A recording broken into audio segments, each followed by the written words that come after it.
April 22nd, welcome in McElroy and Cubelic in the morning. Glad you're with us. A lot to get to today. It never stops with the transfer portal. It just keeps going.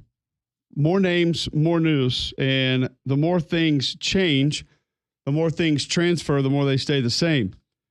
The name of the day, again, as it was yesterday, as it was multiple days last week, will be Iamaleava for the world of college football. And not Nico so much, as that has been the topic of conversation for so many for the last week or so on the hows, the whys, the whats, the whens, the wheres. Now, Greg, you have to multiply that because Madden Iamaleava, an early enrollee at Arkansas, which means, what month is it? April? Yes. 3 months ago, basically, he started his career there. Correct. He's out. Did he finish the semester? Don't know. Do you care? No. Why? I'm not going to sit around and try to look and see if guys are going to be academically eligible or not. Either way. Well, we found out yesterday, aren't there 21 guys in the portal that are not eligible? That's basketball. That's basketball. Oh. Yeah.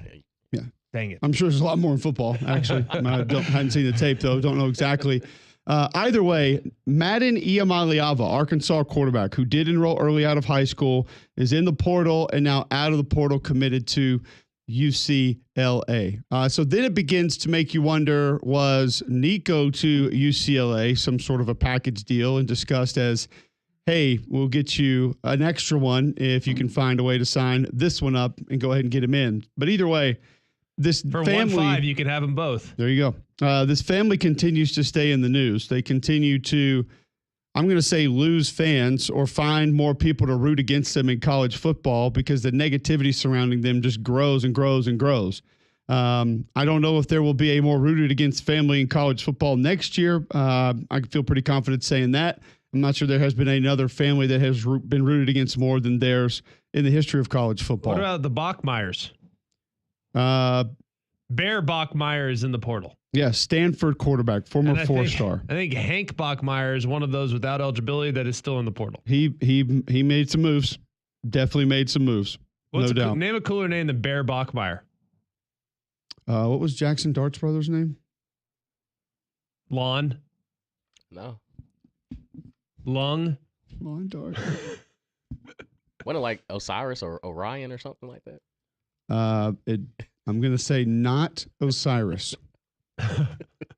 Why wouldn't it be Osiris? What's wrong? What's wrong with Osiris? Diesel Dart. Diesel, yeah. Heck yeah. That's up there. Fullback, for sure. It's a Fullback. Fullback.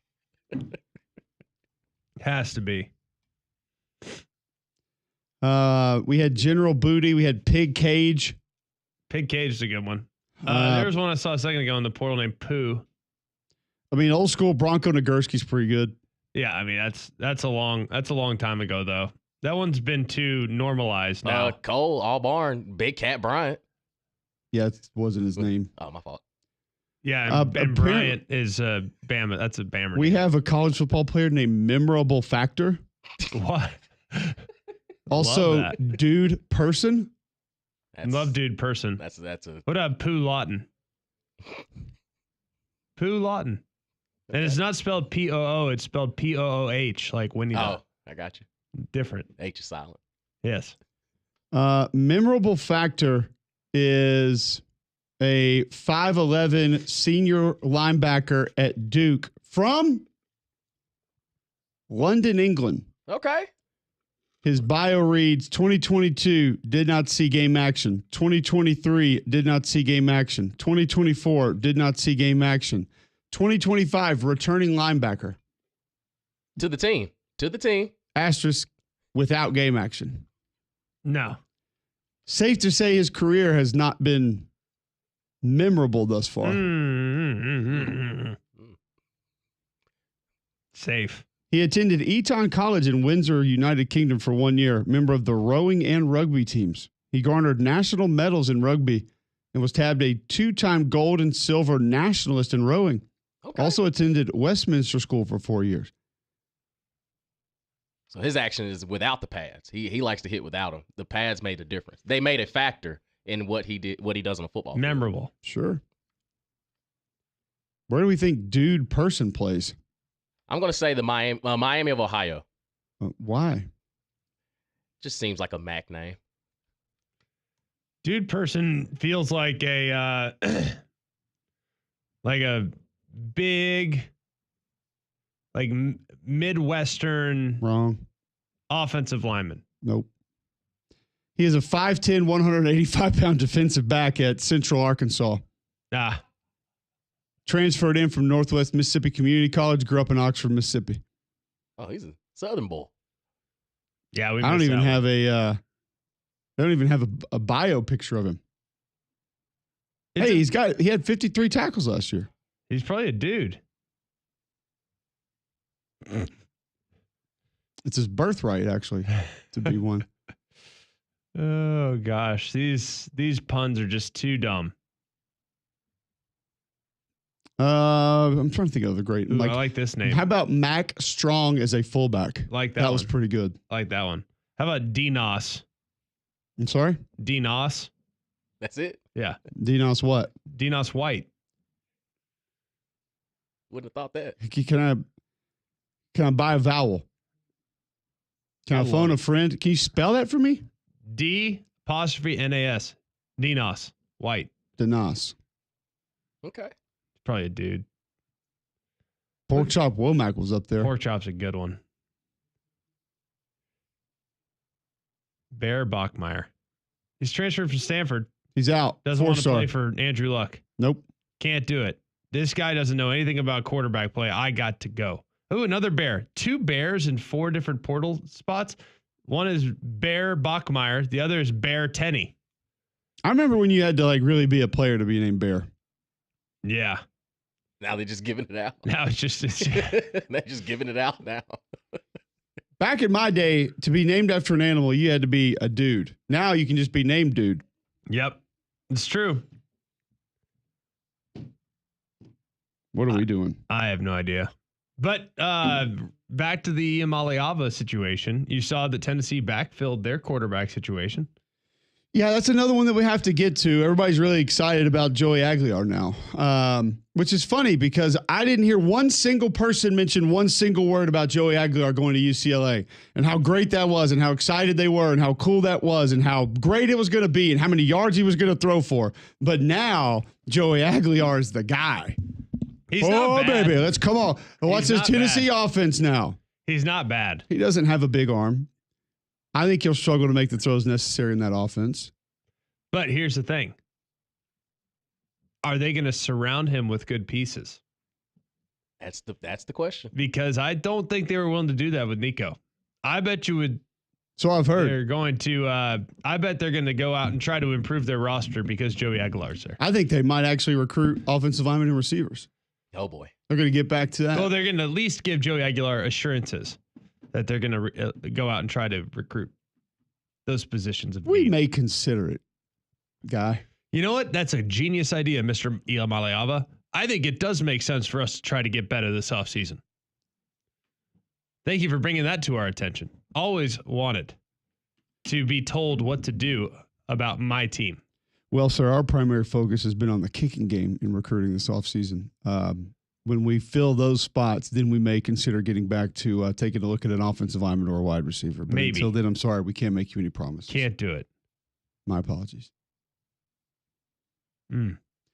One thing that we didn't hit also, Greg, that the family put in that front office sports story, the part about the cracked helmets. You see that part? No. You know, that he suffered a concussion and he cracked 2 helmets last year. And there's a photograph of him in the Ohio State game with one of them that's kind of cracked. And it's, people are making a big, like the people who were on the Iamaleava side of this, which obviously there were not many. Right. They kind of, look, you can see it. And, it happened. This is not protected. Their helmets are made to do that now. That's why they're divided into multiple pieces, is to withdraw the blow from going to the entire helmet and take certain portions of the blow up to just a piece of the helmet. They're designed to give. They're actually designed to break. Like I did a sideline hit for an Auburn game a couple of years ago, because Dana Marquez, the equipment manager, told me that Deshaun Davis had broken 7 helmets, and we were in like week 9. But then he also explained, he goes, yeah, it takes a little extra to do it, but they're made to do this. This is how they are designed. They're designed to break.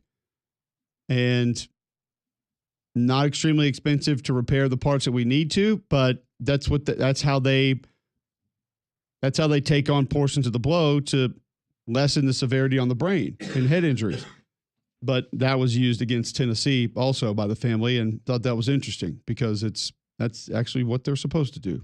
So Patrick Mahomes has a broken helmet in one of the pictures. Again, going through this, one of Nico's pictures. Well, I mean, I'm just looking at Patrick Mahomes, and Patrick Mahomes broken helmet. Quote, did its job. End quote. Mm-hmm. Helmet company says, as there's a missing shard of plastic right above Patrick Mahomes' left eye. Yeah, kind of a big one too, by the way. I don't think I'd still be on the field if that's what my helmet looked like. I don't think they'll let you play with it if they see that it's broken to that extent. Yeah, they are designed to do that, and so it's this Iamaleava family. I don't. They're clowns, is what you're telling me.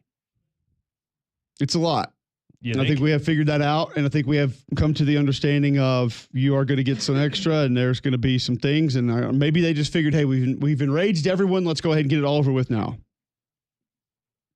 Nobody's believing them anymore, though. Like, nobody believes that anything they said is accurate. No? Nobody believes them. So, like, what does it matter? I'm just interested in what the general perception is of the family. 800-239-9569, 800-239-WJOX. You can tweet in at Mac and Cube. You can text in 205-834-9450. How do you view the Iamaleava family now? Madden Iamaleava, who I have not seen the tape on. What were they viewed as before this? Is what I'm trying to figure out. I think people looked at Nico and thought he had a chance to be a pretty good quarterback. You know, had some skill, had some talent. Yeah, but he already made people mad when he was posing with the orange G-Wagon in high school. Like, I mean, that was a Tennessee thing, though. Yeah, I'm just saying, though, like, people didn't like him from the get-go. This is not new, I don't think. I don't think this is current. This is very much a thing that is pretty standard. I mean, Damien, did folks your age kind of not like Nico Iamaleava? Kind of what Tom Luganbill was talking about the other day with the whole pajama pants out in 7-on-7 kind of just rubbed people the wrong way. It's like, okay, dude, you're not, like, you're pretty good, but you're not that good. Like, at least dress like a Maybe he left his football pants at home that day. Well, could. I mean, I don't know. Could. It doesn't strike me as such. Jay in Nashville wants to discuss college football names. Welcome in, Jay. How are you? Man, one thing I miss about living in Alabama is somebody's on the radio always talking about football. Up here, we got to remember current events. But as far as Nico, nobody cares anymore. Once he left, nobody cares because we got the NFL draft going on up here. We worried about what kind of dumbass move the Titans about to make with that first pick, really. Cam Ward's a pretty good pick. You don't like it? Come on, man. Nah, I would trade that pick because I mean, what good is having like this one generational player when your whole team sucks? You got holes everywhere. Well, then you got to have somebody that's willing to dance. That's the problem. I don't think anybody's make a team trade with you. I think if putting on my Titans hat for a minute, and I will admit I will now be pulling for the Titans because my good friend Taylor Zarzer is the voice of the Titans. So like I will absolutely be pulling for the Titans moving forward, and they are god awful. Like, they honestly need to do a few different things. Number one, change their jerseys. All right, that's number one. Number two, change their logo. Number three, change their name. Just the jerseys? And then totally reconstruct the roster. But the problem is the last part, number four, they can't get people to trade all their picks to them in an effort to go up and get Cam Ward. I just don't think there's enough people that are super desperate to go get the guy that is, quote, can't miss, because he is can miss. There's not a quarterback in this draft that I trust. Exactly. So I think they are kind of in a tough spot. The good news is that doesn't mean none of them can be good quarterbacks in the NFL. Doesn't mean that, but they all come with questions, and no one's willing to sell the farm to go up and get them. That's the problem. And I think the other thing about Cam Ward is that he did a whole lot of good in college football for a really long time. You have a long track record of success dating back to his time at Incarnate Word. So I kind of trust him the most, but I don't trust him more than I trust an Andrew Luck type prospect or even a Cam Newton type prospect. You know what I mean? Who maybe had that 1 year blip, but that 1 year was so good, I'll roll the dice. But do you think he's worth the first pick in the draft, bro? I mean, and you know what? I know a lot of people don't want to dance with this because his draft overall is kind of stuffy compared to the previous drafts we had. But Yeah. and, I mean, we had our GM up here talking about, we're gonna get Travis Hunter because he's a generational prospect. Like, dude, that's like putting a brand new boat engine on a boat that got like 10 holes on it. Like, he ain't gonna get too far off like anybody's lake or river or anything like that. So it's kind of like I would will and deal for that first pick for at least something that's coming up next year because you got good stuff coming next year. But this is what the Titans, and I know Damien don't like hearing that because I know he's a Titans fan or whatever. But I mean, this is what the Titans do all the time. You know what I mean? They got bad GMs, bad front office, and that's the main thing they need to change. You know, generational players and all this. It's like, dude, what's going on with the front office? But man? who would you take? Oh, yeah. Like, honestly, if you were in charge of the draft, who would you take? I'm just curious. I don't Jay, think I there's a wrong appreciate the answer. call, man. Thank you. I just don't know who you take.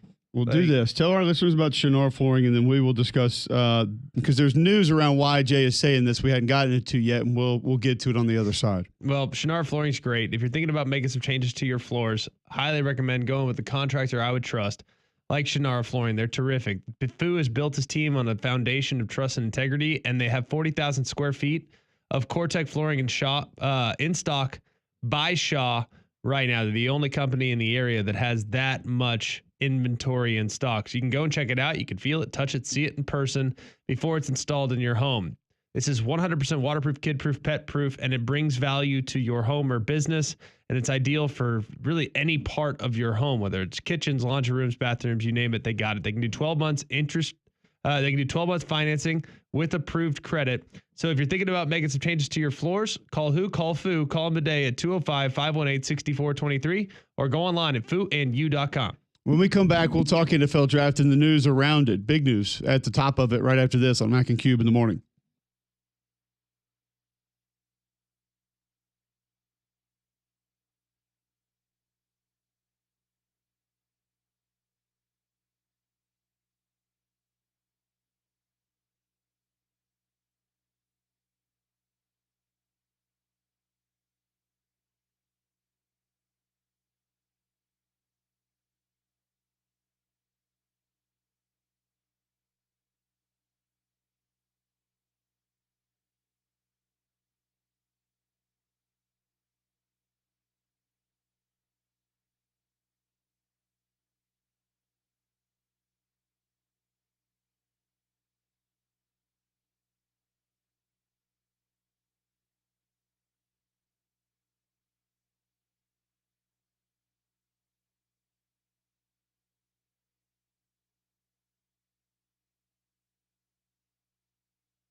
All right, welcome back in. McElroy and Cubelic in the morning.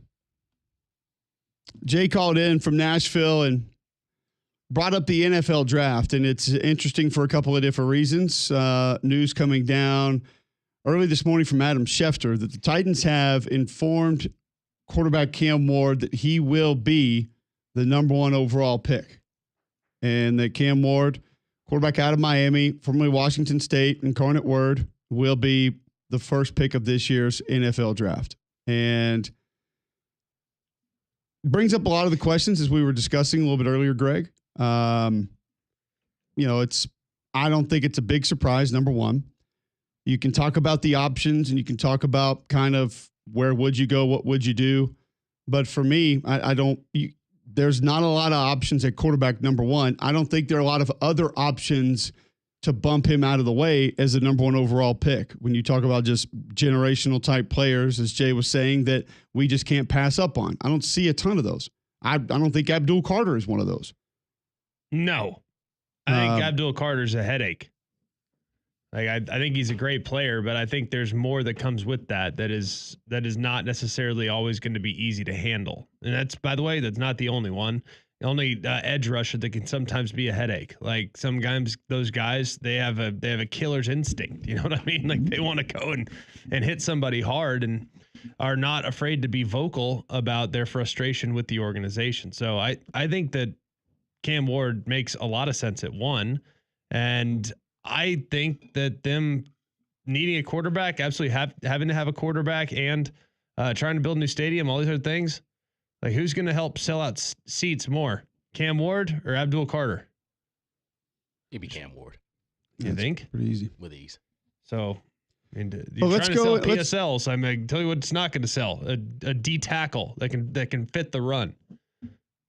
Let's go into what the Tennessee Titans will get, because some of the things that I thought Jay brought up were interesting, and we kind of covered the trade aspect of it. You can say, I would trade down, which sounds great, but you still have to get value for that trade. It has to be worth it to move down. The top 5 selections do not handcuff your franchise financially the way that they did 10, 15 years ago. So it doesn't work against you as much to go ahead and make that number 1 overall pick. Now, if you can get value picks in the first 3 rounds, multiple picks to move down, and you don't have a guy at the top, yes, it makes sense. But you're working against yourself there when you say, Cam Ward, not a generational quarterback, not a generational player in this draft, you should move down. Well, who's somebody going to want to move up for? If there are no generational players in the draft, why would anybody want to move up? Who are they going to go get? There would have to be a very specific need at one spot that people have devalued that they need for their team to make a run to want to go up. And there's just not a lot of those. So I think if you're talking quarterbacks, the one that I trust the most in this draft, Cam Ward, would probably be it.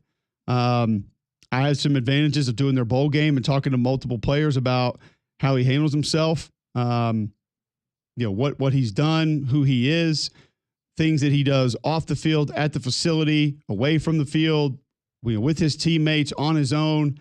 He's that guy, man. Like he is. Greg can talk more about the skill set portion of it, but mentally, emotionally, he is the guy you want to be the leader in the clubhouse. He is that guy, and he wants it, and he relishes it, and he is not afraid of it. And so, I talked to Xavier Restrepo about it. We talked to Mario about it, and everybody says the exact same things about him. First one in the building, holds other guys accountable, not afraid to lead, not afraid to put the team first, not afraid to go out there and tell guys when they're wrong or they need to do something a little bit of a different way, holds himself accountable. So from all those perspectives, Greg, he's got all the arm ability in the world. Now, fundamentally, is he super clean? No. Does he ad-lib a little bit too much for me? Yes. But a lot of that's where the game's going anyway. So I don't know if you're going to take a quarterback, in my opinion, there's really no question for the Tennessee Titans at 1. Yeah. Who else would you rather have? Jackson Dart? Shedeur Sanders? No way, man. Like, I'm not saying that Shedeur can't be a good player, but I don't trust the guy. Takes more sacks than anybody. Jackson Dart, I've seen him literally miss throws like there's no tomorrow. In multiple games this past year were terrible from Jackson Dart. Now people are getting enamored with them because everyone else is so bad. Like the draft is that bad.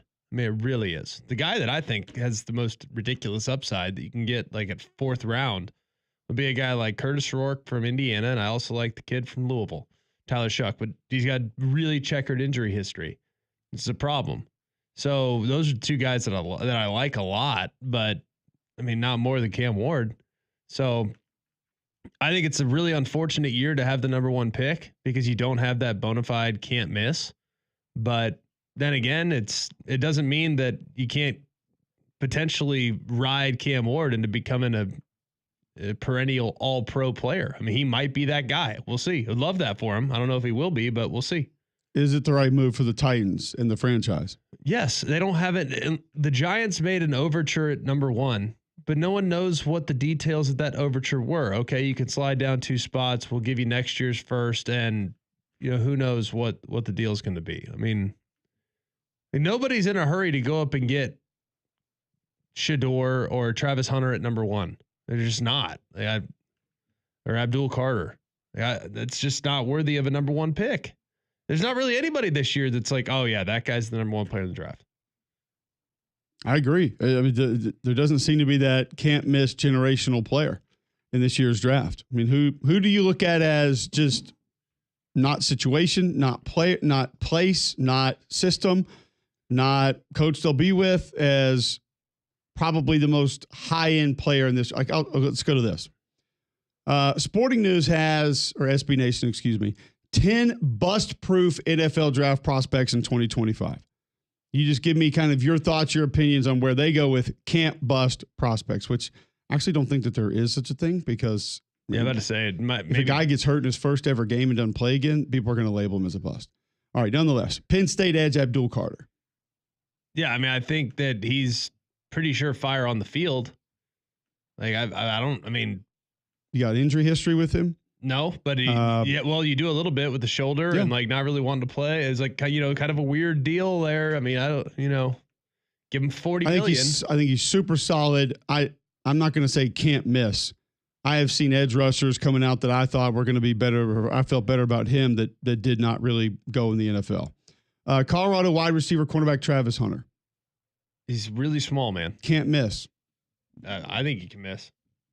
I go back to something that we talked about. I can't remember when it was the middle of the season or some other time we talked about with Travis Hunter, and that was how many guys in the NFL do you see do multiple things? Like we raved about Deebo Samuel because he took like some end arounds in San Francisco and lined up at running back like 7-8 times in a season. It's like he was running inside zone. I mean, they got him on the perimeter when they did it.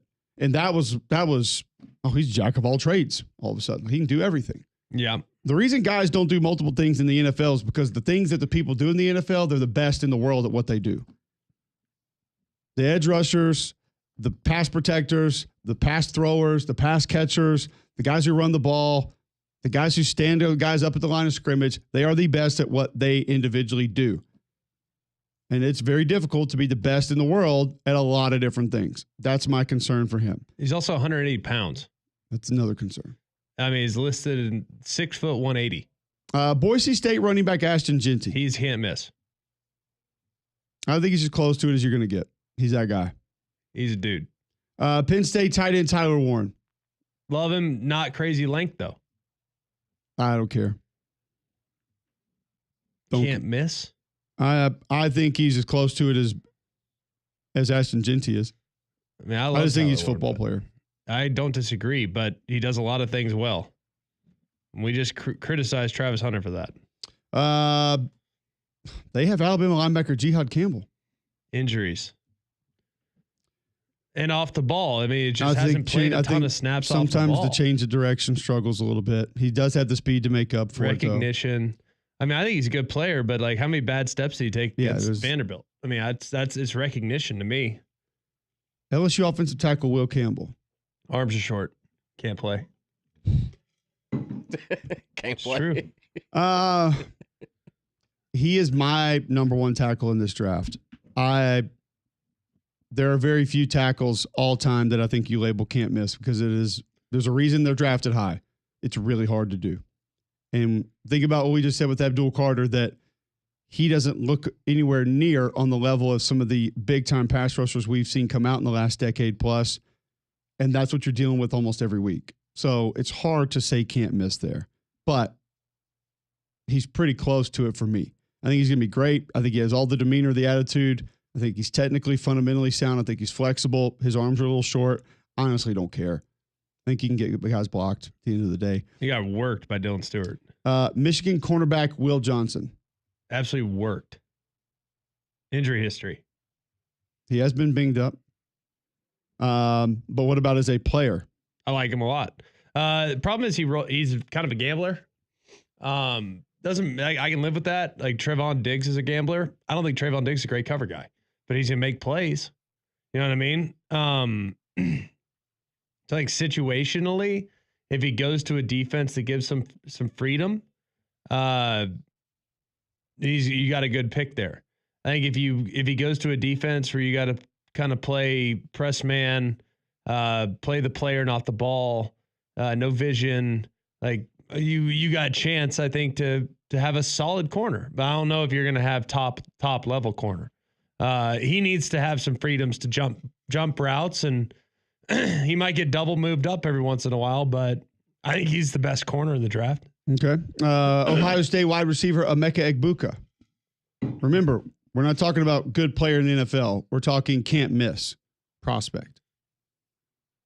I thought Jackson Smith and Jigba was going to be can't miss. So I think Jackson Smith and Jigba, when healthy, was better than Emeka Egbuka.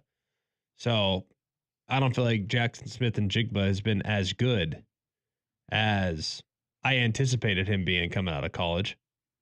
So I would not put Emeka Egbuka in that category. I really like him, but I don't know if I'd put him in that category. I don't know if I would go can't miss. I think he's going to be great. I think he's going to be a really good wide receiver in the NFL. I think he's super smooth. I think he checks all the boxes of a guy that can have a lot of success in the NFL. Can't miss is like a Calvin Johnson. Think about this, folks. People said Randy Moss could miss. But that was because of character. People said Larry Fitzgerald didn't get open in college. They're saying those are a couple guys that people said could miss, might miss. So, Oregon defensive tackle Derek Harmon. Here's the problem with some of these names is we think about the guys recently that have been drafted at these positions, and you think to yourself, like, I think Quinnen Williams, Derek Brown, and Ndamukong Suh. Like, I don't see that with Derek Harmon. Like, I don't see the same kind of guy. Not that he's not a good player, but we're talking can't miss. And the other guys that we thought were can't miss just seem to be on a little bit of a different level than he is. You think? And finally, one more Alabama guard, Tyler Booker. Probably the safest interior lineman in the draft. I think he might be the safest player in the draft. I think you can make an argument he's a top 5 player in the draft. Yeah, I just you're not going to get a lot of draft value at guard. No, you're not, and I think that's where we get a little bit lost with this, Greg, is when we say, like I'm doing some of the draft stuff for ESPN Friday night on YouTube, and we had a call about it yesterday, and I think one of the guys asked, like, what's your wildest take that people would disagree with in this draft? And I said, you can make an argument that Tyler Booker is the best player in the draft. And everybody on the call just immediately mad. How could you say it? It's probably Cam Ward. Ashton Genty. And I said, well, you guys are talking draft value and draft position and need. You asked me, if we're talking about football player, best player in this draft, the way you become the best player is to do things exceptionally at your position. And when you exceed at your position that much further than everyone else, that makes you that much of a better player, in my opinion. Now, I do think Genty is in that mix. I think he's one of those guys that you would say he does a lot of things a lot better than a lot of other guys. I think Tyler Warren's in that mix. I think Cam Ward is in that mix, actually. He might not be as polished of a quarterback fundamentally as a lot of people like to see, but it doesn't mean he can't play. So I think Tyler Booker is maybe the safest selection in this draft, and I think you can make a really safe argument he's the best player in this draft. It's just not going to have the draft value that Abdul Carter or Cam Ward's going to have. Well, drafting a game-changing left guard doesn't elevate your offense to Super Bowl contender. I mean, it doesn't. Like, it plugs a hole, and hey, guess what? Plug and play, 10 years, good to go. But last time I checked, Quentin Nelson's been the best guard in the NFL for how many years? And how many Super Bowls have the Colts played in? Zach Martin, prior to that, was the best guard for a really long time for the Dallas Cowboys. How many Super Bowls did they go to? None. But guess what? You draft the right quarterback at number 11 overall, and Kansas City drafts Patrick Mahomes, and all of a sudden their team takes flight. So it's fair, and that's the position just doesn't matter as much. It's not. I'm not trying to be rude. It's just the reality. I think they're different discussions. But I agree with you. It's fair. You add a running back fair. like Saquon, and next thing you know, the Eagles go from being a bit of a disaster last year to the Super Bowl champs. I mean, two top 5 wide receivers in the NFL, a top 10 quarterback in the NFL, maybe the best offensive line in the NFL, the best front 7 in the NFL. Just give us a running back, man, and you can go to the Super Bowl and win. Hey, that was the missing piece. Just like that. Missing piece. Acknowledge it. Jacksonville, move up for Genty. You're in the Super Bowl. Well, when they drafted Leonard Fournette, they went to the Super Bowl the next year. Or they went to the AFC Championship that year. That was Blake Bortles. Hey, they still went to the AFC Championship. And they had the Patriots on the ropes. Don't be mad at me. Okay. We will take a break from the NFL draft, come back to the Iamaleava situation. What's next for that camp? Right here on Mac and Cube in the morning.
All right, welcome back in. McElroy and Cubelic in the morning. A couple other transfers of note. Purdue's getting wide receiver Michael Jackson, formerly of USC and Georgia. Also, Purdue getting Georgia wide receiver Nitro Tuggle. Greg mentioned earlier, Stanford quarterback Bear Bachmeier, 4-star, former 4-star, current 4-star, still a 4-star, once a 4-star, always a 4-star. He is in the portal.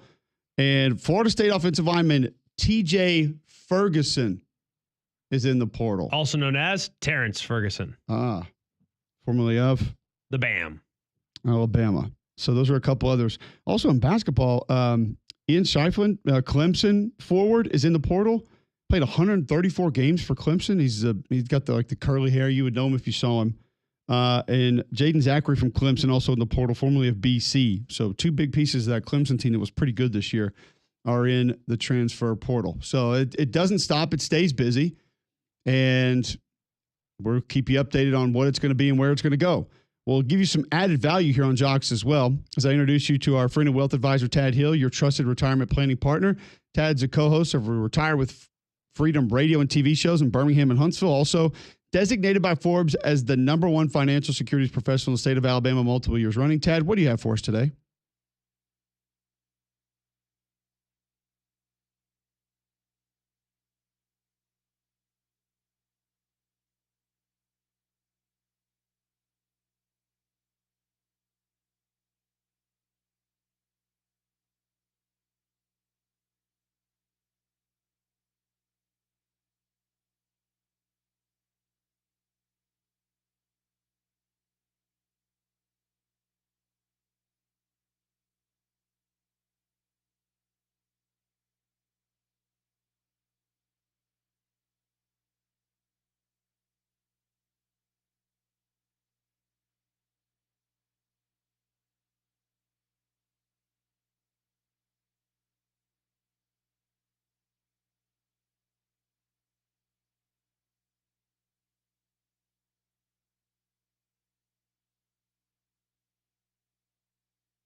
All right, welcome back in. McElroy and Cubelic in the morning, Tuesday, April 22nd. Talk some Michigan football. Isaiah Hull going to join us here in just a moment. Cooper Patanga going to join us at 8 to give us a breakdown on some of these players that are hitting the portal.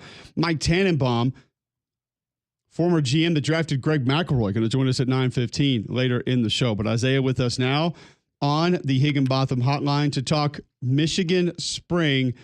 Isaiah, there are a lot of people excited about what they saw, clips you probably saw more than we did. I had to rely on Twitter and the internet to see some clips of Bryce Underwood. What was the big takeaway from him from Michigan spring game? Well, there was quite a bit because, you look at what fans are saying kind of in the aftermath. There's a little bit of an uneven kind of tone to it because you also look at the stat line. It was 12 of 26 with a touchdown and an interception, 187 yards. There were certainly some throws that he would have wanted back, but fans are also extremely excited because they're finally seeing that arm talent. And they're seeing that everything we heard about the pinpoint accuracy, while it wasn't every single throw, there were a lot of those throws that were receivers weren't coming down with that hit him in the hands, or at least 4 or 5 that I can think of where, the receiver probably should have come down with it, and they just didn't. But the arm strength was undeniable, as well as the accuracy, even though the stat line doesn't necessarily tell you about the accuracy. There's just one thing that I'm just wonder how fans are going to react to this. There was a throw that you're not going to see circulating around the internet based off of people in the stands, but on his own 45-yard line, Bryce gets the ball, drops back, so down to like the 40 or so. He throws it deep for Channing Goodwin in the end zone, but overthrows him, and it goes all the way through the end zone, hits the back wall, like high on the back wall. So you're going all the way through the end zone, you're hitting the brick another 4 or 5 yards deep. It's like a 70, 75-yard throw through the air. And it's one of those things he did with the flick of the wrist, and Michigan didn't have anything like that last year at all, right? You didn't have guys that were throwing downfield. I think the longest pass play was something in the variety of 28 yards. So you have that, and then you even got to see a little bit of his mobility, because there was one moment where he escaped the pocket, went for a 17-yard run, keeping in mind that not to be touched in the spring game. So the ability to even not be touched for that amount of time, he ran out of bounds, certainly could have kept running. He's got all the talent in the world, so I think fans are going to be really excited when they get their eyes on it, the ones that weren't at the game on Sunday when that airs, just to see that, okay, we've got a guy that can do a lot of things that the guys we had on the roster last year just absolutely could not do. Yeah, and don't get me wrong, like, hey, I'm fine stat padding at the end of the game. That doesn't bother me. Give the fans at least a little bit of a treat for showing up and supporting the team there at the end. One area that I was trying to figure out, who the heck was he in the huddle with the wide receiver? I felt like all the starters were on the other side.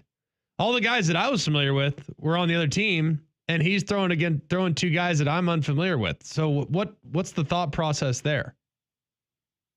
Well, it was a draft. That's how it wasn't. That's the split squad wasn't by design in terms of who he got to play with. Each coach, Chip Lindsey and Wink Martindale, did a snake draft. So that's how they selected. But that's one point that I actually had been making on the podcast, and that you aptly picked up on, because it's a little different when you're throwing the routes that you would expect to be throwing to 6'5" Donovan McCulley, a guy that you've been throwing to all practice long. And now you're throwing it to 5'11" Channing Goodwin, right? That's a different thing. Now, you obviously still want to be able to hit whatever receivers out there, but Michigan also likes to, when it comes to the spring game, they like to kind of create problems, and they do that on purpose, obviously. Now, obviously, you see some teams that more so want to just put on a show for their fans, and and that's fine. But Michigan has said before that one of the things that they look to do in the spring game is just to see how guys react, certain situations, how they react in front of a crowd for the first time, understanding that a lot of these guys have only played in front of, maybe 1,000 people, and their first game when they play in a real game is going to be in front of 110,000 people. So they want to try to create pressure situations just to see how guys react. So I wonder if part of it's that is kind of stripping away from Bryce the types of things that he feels comfortable with, just to see how he would react to it. So all in all, I thought it was a decent audition with that in mind. We're visiting with Isaiah Hull. He covers the Michigan Wolverines, their spring. I mean, it sounds like it's still a game. They still played a spring game, correct? Yes. Yeah, they did. spring game over the weekend, and looking to kind of see where it goes. We mentioned a little bit earlier some can't miss prospects in the NFL draft. Will Johnson was one of those. I would put Mason Graham in that category as a guy that, I'm not saying that he's going to be Warren Sapp in the NFL, but he's a can't miss guy as far as just getting a quality interior defensive lineman. How is Michigan going to fare replacing running back, cornerback, tight end with Colston Loveland, who's probably on some people's can't miss list, as well as prospects going into this draft, a couple of defensive linemen? There are some high profile NFL guys going to be off the board that wore the maize and blue. I feel good about most of those position groups, and I'll give you a couple of reasons why. So, Greg, you obviously watched that the Alabama-Michigan game, right? And you saw what that defense was able to do. Yes. In that. that most of those guys, there was only 2 players on that defense that aren't going to be playing, and it was safety Quentin Johnson and cornerback Amir Hall. That defensive front that was terrorizing the Alabama offensive line all game, all of those guys are coming back. Because Mason Graham, Kenneth Grant, Josiah Stewart, they didn't play in that game. So you had PJ guy who had been a reserve, had 5.5 sacks as a reserve. You had a step starter, Derek Moore returning also to the edge. But then you've got the interior. You've got a bunch of different guys, I think, that are going to be incredible because they're stepping into that role that they've been kind of waiting to. Rayshawn Benny is someone that's been kind of just behind Mason Graham and Kenneth Grant. And then we saw a really good job from Trey Pierce, Ike Owana, and as well as name is escaping me. There it is, Enoetta. Then they brought in an Alabama transfer in Damon Payne, who had a good showing in the little bit of what he played in the spring game, and they brought in Clemson transfer Trey Williams. And then the linebacking core, you still have Jayshon Barham and Ernest Hausman, who just got better and better as the year went on, and to the point where the Ohio State and the Alabama games, they finally looked like what you kind of expected them to look like in Wink Martindale's defense. Safety is a loaded position as well. So then it just becomes the cornerback position, because losing Will Johnson, even though he didn't play half the year, I think that's a little scary, right? Because Zeke Berry did a really good job at the outside on the boundary last year. But him, Jair Hill, not really a lot of depth. So I kind of wonder if they're going to look a little bit to the portal there. Running back, they brought in Justice Haynes, also another Alabama guy. He ripped off 6 carries for 51 yards in the spring game. They're really excited about him. And Jordan Marshall, who had over 100 yards in the Relia Quest Bowl as well. So it's going to be the 1-2 punch of those 2 guys. They feel really good about that. I think you're not really going to replace Colston Loveland in terms of production. I mean, as Jake Butt would probably tell you, he's the best tight end in Michigan history. And obviously Jake doesn't say those types of things lightly. I'll be talking to him later, so he'll correct me if I'm wrong. But Marlon Klein, they think, is a really athletic guy, and then Hogan Hansen entering his second year. They're hoping he can have the same kind of trajectory that a guy like Colston had going from freshman to sophomore year. So all in all, you look at that front seven, Michigan kind of feels like there's a good chance that it could be among the best front sevens in the country. But there's questions in the back end on the defense, and then tight end, I think they feel like they've got a couple options that could be pretty good. And if like Brady Prieskorn can come back from injury entering his second year, he's got that physical, that body type and everything to be a pass catching tight end. And then it comes really more about who can be the receivers, since that's kind of where they've been lacking, especially since they have Bryce now, slinging the rock there. It's going to be interesting to see. And Greg kind of brought up the fan base. Isaiah Hull, who covers Michigan, joining us on the Higginbotham Hotline. What is the expectation? We know what the national championship was. We know all of the tumultuous situations that have taken place since. And then we know some of the bounce back moves that have been made. What should we expect from this team this fall? It's a little hard to say because you don't have a settled quarterback position still. I mean, you expect Bryce, a true freshman, as talented as he is. It makes it a little bit more unclear, and the whole new offense of it all, with a guy that you're familiar with, Cole, in Chip Lindsey, who had been at Auburn as an OC back 7-ish years ago. They think that he's going to change things. Fans are a little uneasy about change, weirdly, even after last year. Every time I talk about you're going to see a bit more passing, and you just all of a sudden there's a dis-ease because they just feel like, well, we won a national championship primarily running the football, even though we had a guy in J.J. McCarthy who could throw. But my argument is you didn't bring in Bryce Underwood just to hand the ball off, So there's going to be some change. They're still going to run the ball. They're still going to, as Jerome Moore says, smash.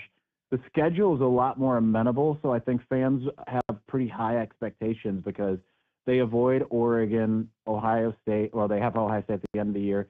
They avoid Oregon. They avoid Penn State. So you have a little bit more flexibility. They don't have as tough of a team in the non-conference while they still face Oklahoma. That doesn't feel the same as facing Texas did last year in week 2, but this game is on the road. So I think that they feel that if as long as you see some progress, go more like 9-3, 10-2, even if you don't make the playoff with that number, I think fans would be kind of okay with that. Now, obviously, they want the playoff after 3 straight years and a national championship. But if you can go 9-3, 10-2, and still beat Ohio State, which has become the expectation in Ann Arbor,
All right, welcome back in. Hour number 2, McElroy and Cubelic in the morning.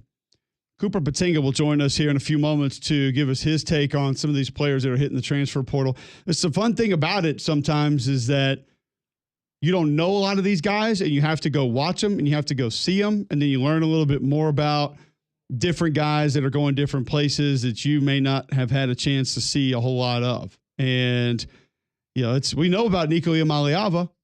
We know everything that he can do. If you recall, Isaiah World, Greg, is the number 2 rated prospect for 24/7. He was the Nevada tackle going to Oregon. We all had to go back and watch him, and I really liked what I saw. We know Carson Beck. We know what he's capable of. Eric Singleton. Some people may not have watched a lot of Georgia Tech, but you know what he's all about. You and I have talked a lot about John Mateer, but I don't think the college football world has really recognized what he's able to do or get done just yet. And I went back and watched a couple of guys yesterday and was really pleased with what I saw from a few of them. And I want to bring Cooper on to discuss it now and Cooper Patenga on the Higginbotham hotline to discuss a couple of guys that are hitting the transfer portal and maybe what kind of players he believes that they will be. Cooper, there has been not a bunch of massive names that have hit the portal in this spring cycle, but give us a couple that you see that could come in and have an immediate impact that you really like that are maybe a little bit off the radar. Yeah, I think Elo Maduzzi from Army is really kind of the first guy that stands out to me. He just signed with Georgia, and this is a guy that's going to go play in the SEC. Had 6.5 sacks last season, and he's been a darling of mine since I've gotten eyes on him a few days ago. Just a super productive player. Georgia needs a lot of help in that edge room. You know, they're after Bo Atkinson as well from North Carolina, but this kid is the one with the Sunday traits and NFL upside and has real ability to emerge. So when you watch him on tape, he can beat you a lot of different ways. He was one of those guys that was a little bit undersized in high school, you know, was originally a receiver, was hovering around 195 pounds, but was 23 feet in the long jump, which is pretty insane. So he's a real dynamic athlete. He's put on weight, playing around 245 pounds. The biggest question mark on him, you know, can he hold up at the point of attack in the run game? That being said, you know, feel really, really confident about his ability as a pass rusher. You know, some other guys that have come off the board, Jaden Knott from Cal, going to play his ball with John Mateer at Oklahoma. And this was a guy you go back 2 years ago in 2023, had over 1,000 yards rushing. There are a lot of NFL scouts that you talk to on the West Coast that thought this guy had the ability to go early day 2 in the NFL draft. So Oklahoma, even though they're really talented in that running back room already, being able to add a guy like him, and then sticking in the SEC, Julian Neal, a big corner out of Fresno State who had transferred to Stanford in the winter portal window. And then with everything that had transpired there, goes back into the portal. Arkansas picks him up, had a little bit hotter of a market. Big 6'2", 200-pound corner. Excited to see what he looks like. A couple other names that jumped in recently, Jeremiah Wilson from Houston, a guy that we have a top 100 grade. He's only 5'10". He plays primarily on the outside. I think there are a lot of teams that want to move him inside as a nickel, but love this kid, what he's about. And then Keelan Marion. A lot of teams need receivers right now from BYU. I think one of the most dynamic kickoff returners in the country, and then a guy that's going to have a Sunday future as well. So it might not be as top heavy, but there are a lot of solid players out there. I mean, I was running the numbers this morning. We have 10 players in the spring portal in the top 100. We have another 9 in the top 200. So think about those guys as like above average to good starters.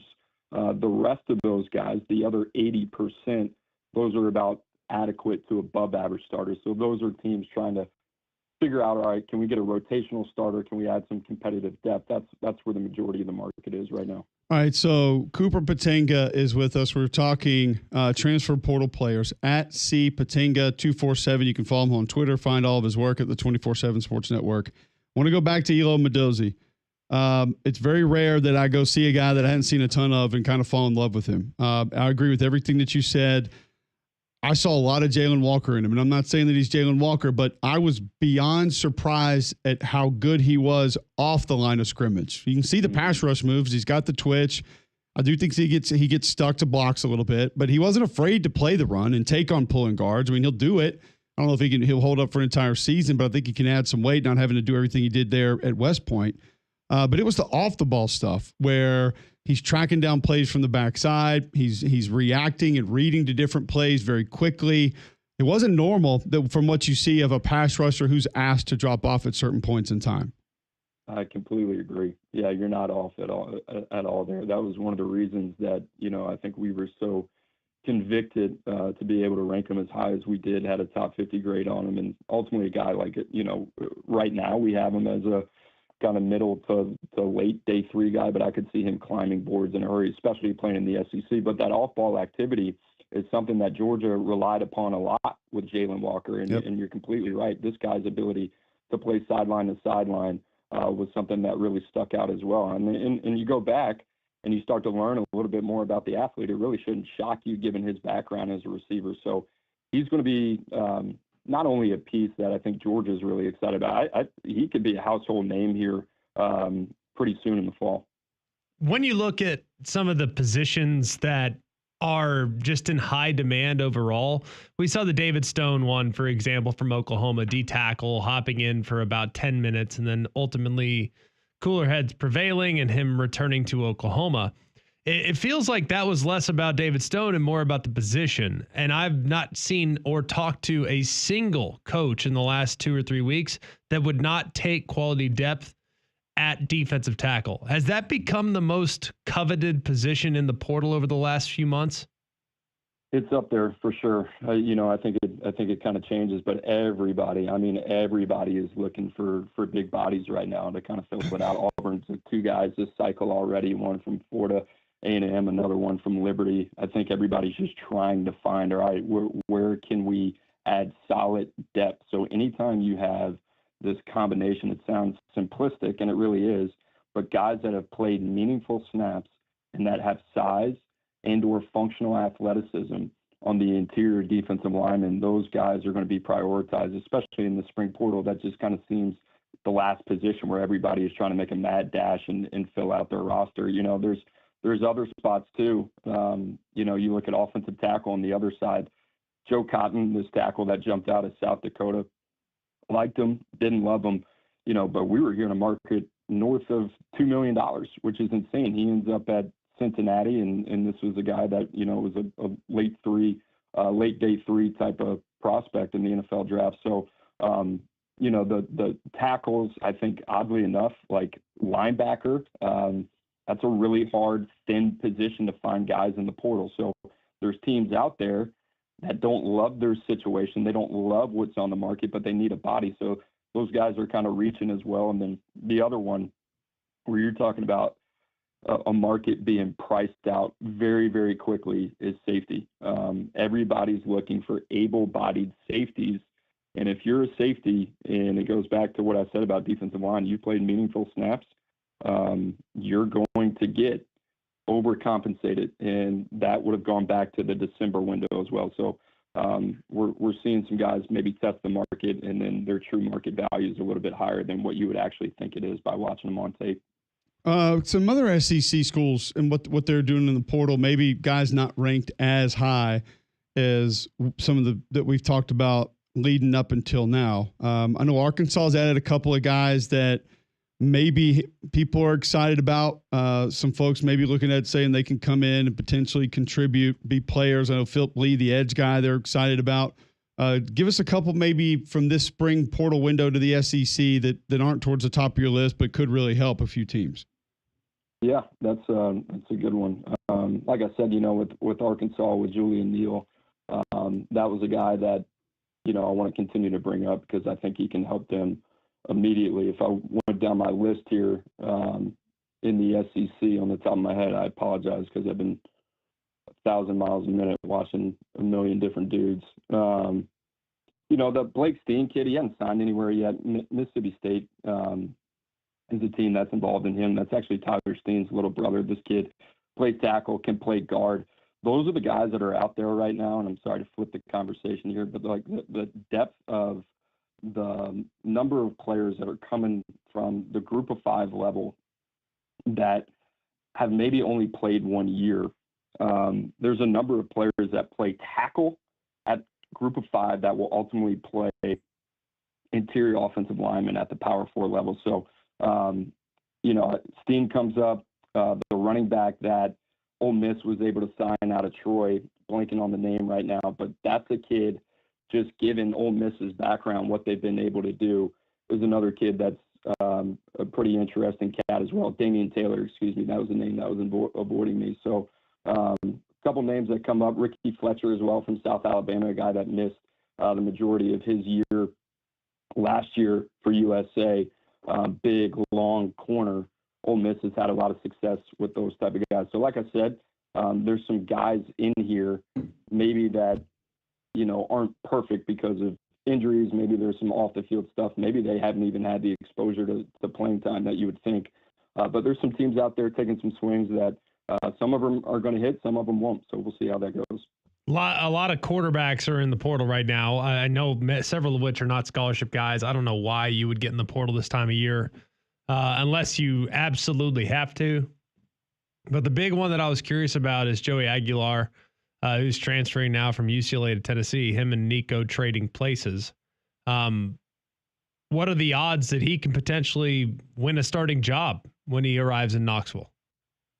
I think pretty high, and I think a lot of that probably has to do with the other two guys in the room. You know, George McIntyre was a guy that when he was coming out of high school, just physically, he's got a long way to go. He's got to put on some weight. I know he had a good spring, and then Jake Merklinger as well. You know, so there is very limited to none starting experience between those guys. And then you look at Aguilar, 2 seasons starting at Appalachian State, and this last year up and down. It was not the season that they wanted. 23 touchdowns, 14 INTs, only completed around 56% of his passes. And you watch him, there were some flashes, but it's pretty choppy. But that being said, I think more of a high floor gamer, a guy that can excel in Tennessee's offense, especially in the short to intermediate in the middle part of the field.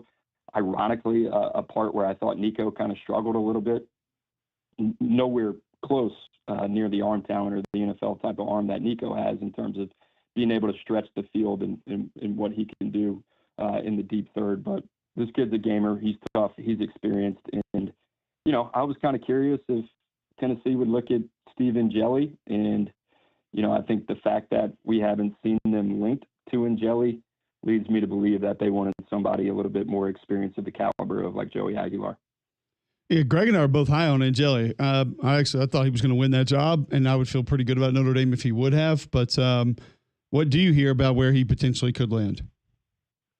The only thing I've heard recently from Matt Zenitz at CBS has been Syracuse. I know he has a visit set up that could be taking place as we speak. I thought the market would be a little bit warmer. Tulane has been linked to quarterbacks in this spring portal, whether it's been Jaden Rashada. Obviously, they were rumored with Nico as well. And then I think UNC is going to try to add another guy to compete with Gio Lopez. So, you know, the fact that UNC's been linked to Rashada would make me to believe that, at least hypothetically, maybe they would have some interest in Angeli. But right now, it seems like Syracuse is the most tangible. Hey, you kind of mentioned him really quick because you just said the school, but James Ash, defensive lineman from Florida A&M that's heading to Auburn. Do you have a good feel for what he might be capable of? Yeah, he started his career at Wake Forest, and, you know, one of those guys you turn on at Florida A&M. They played Miami this year. He looked like he belonged physically. They're one of those guys, you know, I keep saying it, winnable player, like a depth piece. I think that's what he's going to be. He's going to be a serviceable IDL. I think that's where Auburn was trying to address this spring. Is he going to be a real needle mover? No, I don't put him in that category, but a guy where bodies are important. I think he'll add some value there. Cooper Patinga with us from 24/7 Sports. Leave us with this, Cooper, because the big noise in college football yesterday was the Iamaleava family. A lot of people know what Nico is. We've seen him. Now we know Madden's going to go to UCLA with his brother, but not many of us, because he enrolled in January and is already transferring, know what kind of a player Madden Iamaleava is. What kind of quarterback is he? Can he be? Talented, not too dissimilar than Nico. The ceiling is nowhere near the same, but I say that because they didn't play a lot of high school ball. Neither of them did. And it's funny. I like, you know, Chris Peterson, who I work for, used to say this a lot, but, you know, recruits tell you who they are. You just got to listen to them. And both these guys, there were signals early in their defense. Most of college football was doing this, but, you know, I think what's important for Madden is continuity. The same thing that would be important for Nico to be able to develop. These are guys with very talented skill sets, but they need reps. And Madden getting the spring there in Arkansas, now going back to UCLA. This is a guy that can be a starting level quarterback in the Big Ten. I certainly believe that. But if they keep playing musical chairs, it's going to be tough to see a scenario where he reaches his ceiling. So, you know, one of those guys that was tough to pin. We always liked the talent, but the production was always never where it needed to be. So best answer I could give you, talented. We'll see what happens. And as much as I love Nico from a physical trait standpoint, I'm kind of in the same boat there. There you go. I don't understand. Why are people not just following the Manning's lead? Like, I just have never understood this. Like, Arch has been handled and developed beautifully and now is prepared for the spotlight and in likely in all likelihood, a good year this year leads to a first round pick. Like, why are people not willing to kind of follow that lead, and one that's worked now for Peyton, for Eli, and now for Arch?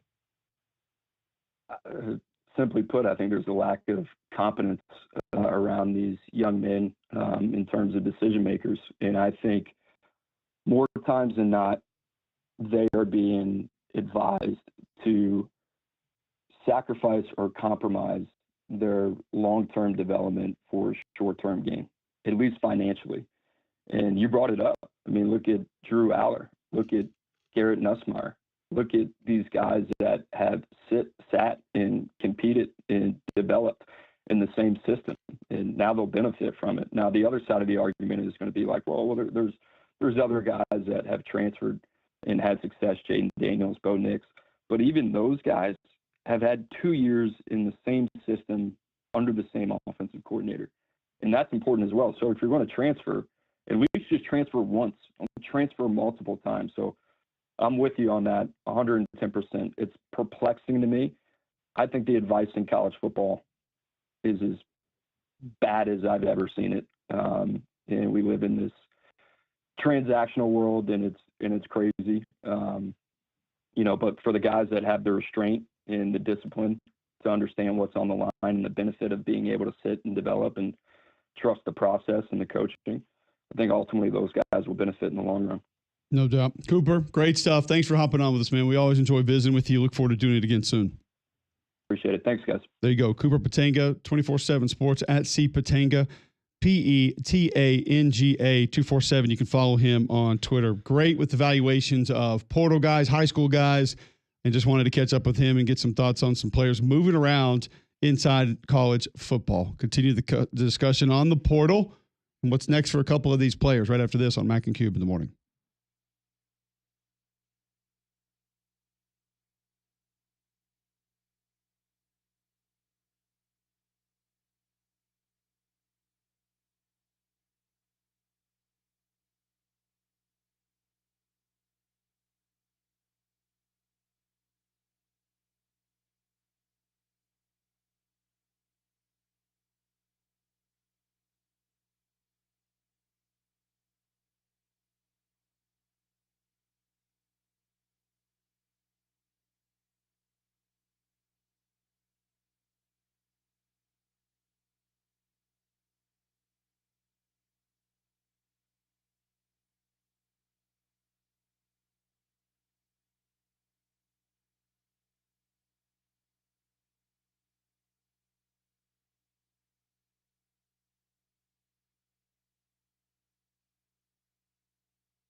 All right, welcome back in. McElroy and Cubelic in the morning. Peyton Pardee, head coach of the San Antonio Brahmas, is going to join us in 9 minutes. Got their first win of the season in just his second stint as a head coach, 28 years old there in the UFL. Doing a pretty good job with turning that San Antonio team around since he has taken over. I wanted to go back, though, Greg, to a couple of these players. And I go back and watch Elo Mendoza yesterday at Army, and goodness gracious.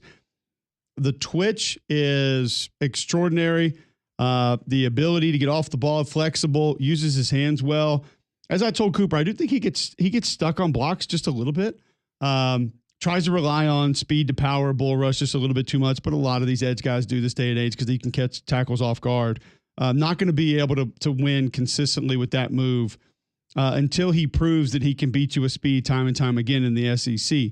But I was blown away with him off the ball.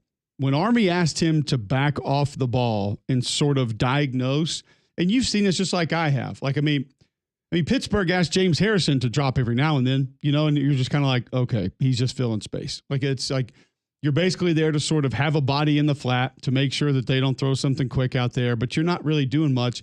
He's tracking plays down from the opposite side of the field. He's reading plays that bounce backside and coming in, making plays, knifing through the offensive line. Like, I was beyond impressed with what I saw for this young man. And I'm sure you had guys just like I did. Like Carlos Dansby is the first one that comes to mind. Reggie Torbor would be another one. Reggie Torbor came to Auburn as a running back, and they throw him over on defensive line, and you're like, this dude's like 225. He's not going to live here. And then you see his motor, and you see his twitch and his athleticism, and all of a sudden he grows a little bit, and you're like, he might be a pretty good rush end. Carlos Dansby, same way. We're going to put this wide receiver at outside linebacker. Good luck with that. He grows a little bit. Next thing you know, it's the athleticism that takes over for everything else, and he's making plays all over the place. That's kind of what I see with Mendoza from Army, and he's going to go to a place now where he's focused on football almost all the time. Yeah. As opposed to at West Point, he had a lot of other stuff to do. Exactly. I think he gets a little bit bigger and a little bit stronger, and I think he's going to be an impact player for Georgia this season. Does he play heavy at 240? He tries to. There are pulling guards that he will gladly take on, and he doesn't usually lose. But as I stated, living on that bull rush a little bit too much, I think that's where his weight works against him.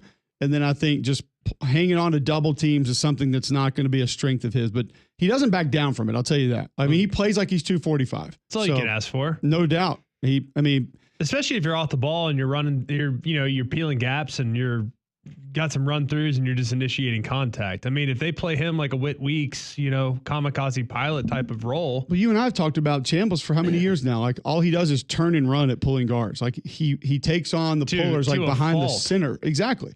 So if we're going to ask him to just be aggressive and try to go blow something up behind the line of scrimmage, I think he'll be more than capable of doing that. Yeah. I just think it's hard, man. I'm telling you, I think it's hard to make that adjustment, because there have been guys for years now where I've watched them at American Athletic Conference games, tape, and then all of a sudden I see him playing. Like, for instance, we did the Navy Notre Dame game last year. Yeah. They had a couple of defenders. I was like, oh, all right.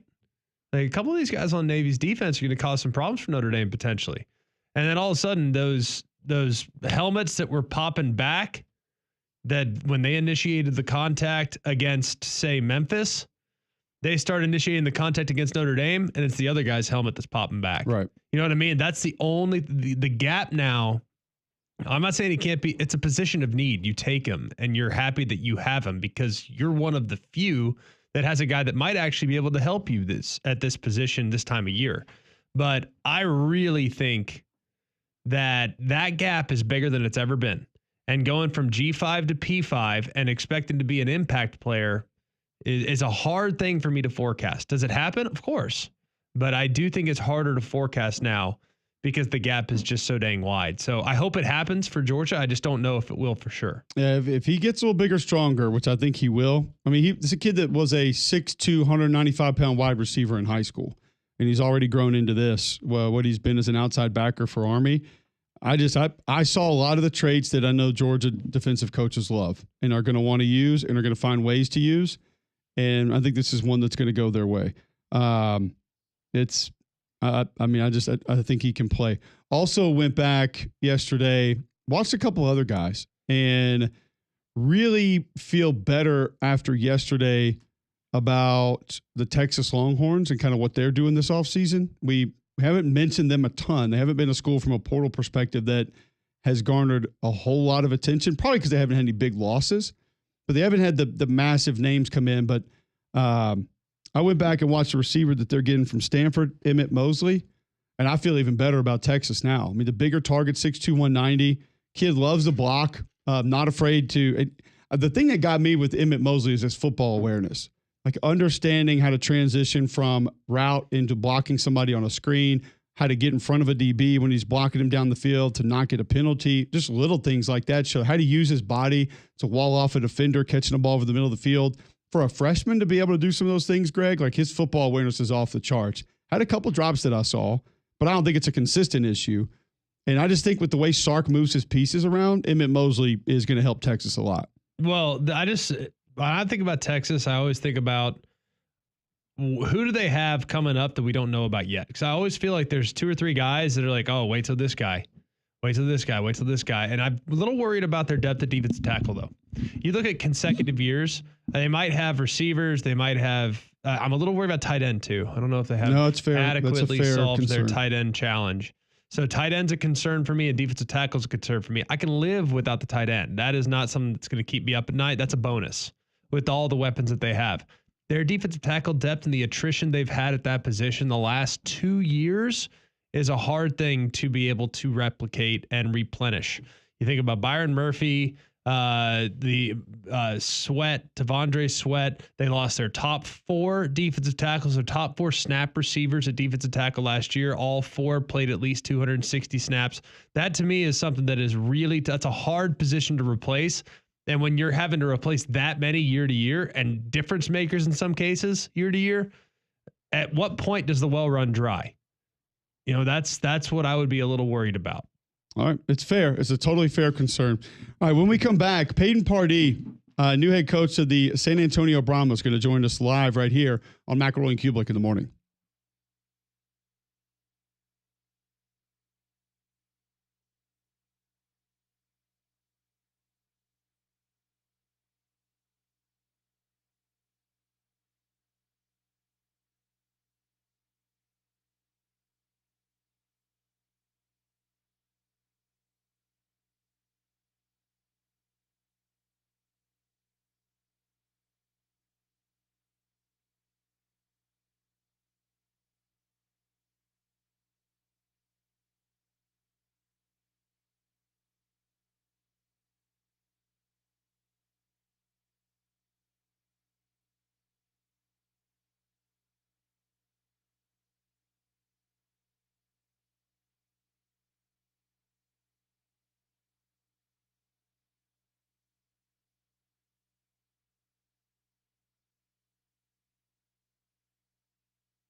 Welcome back. McElroy and Cubelic in the morning, Tuesday, April 22nd, 8:33 a.m. Going to talk some more football, but a little UFL now as the San Antonio Brahmas get their first win over the weekend with second game as head coach, Peyton Pardee taking over. Had his first game as the interim head coach 2 weeks ago. Showed up as a different football team, looked very different. And Peyton, I want to start with just that game and how you balanced being the special teams coach, essentially still the wide receivers coach, first game ever as an offensive coordinator that you had called the plays. And then, by the way, about 20 minutes before kick, you find out the head coach not going to be on the sideline and you're going to have those duties as well. You know, I'll say this: it was certainly a whirlwind for sure, but you know, I can't give enough thanks and credit to our coaching staff. You know, they really made that process, you know, as seamless of a transition as it could be. And then for me, it was, you know, just being prepared for that opportunity and, you know, kind of both of those, you know, two different things, being able to call plays and then, you know, eventually down the line as far as having the opportunity to be a head coach. Those were two things that, you know, in a lot of ways I've been preparing for. And I'm just really, really proud of our team. You know, as coaches, when you have players that are, you know, as bought in and play as hard as the ones that we have, it makes our lives a lot easier. So let's just go through the timeline for those that haven't been paying close attention. You technically take over as the beginning of the month. You take over for AJ Smith, who is the OC. He resigns. You take over as the play caller, the offensive play caller, and then Wade Phillips has a medical issue at halftime in the game on the 13th. You then on the 16th become the interim head coach. So it's been, I would imagine, a crazy whirlwind for you. How have you managed the emotions of dealing with all the different changes and all the different roles, adjusting on the fly the way you have?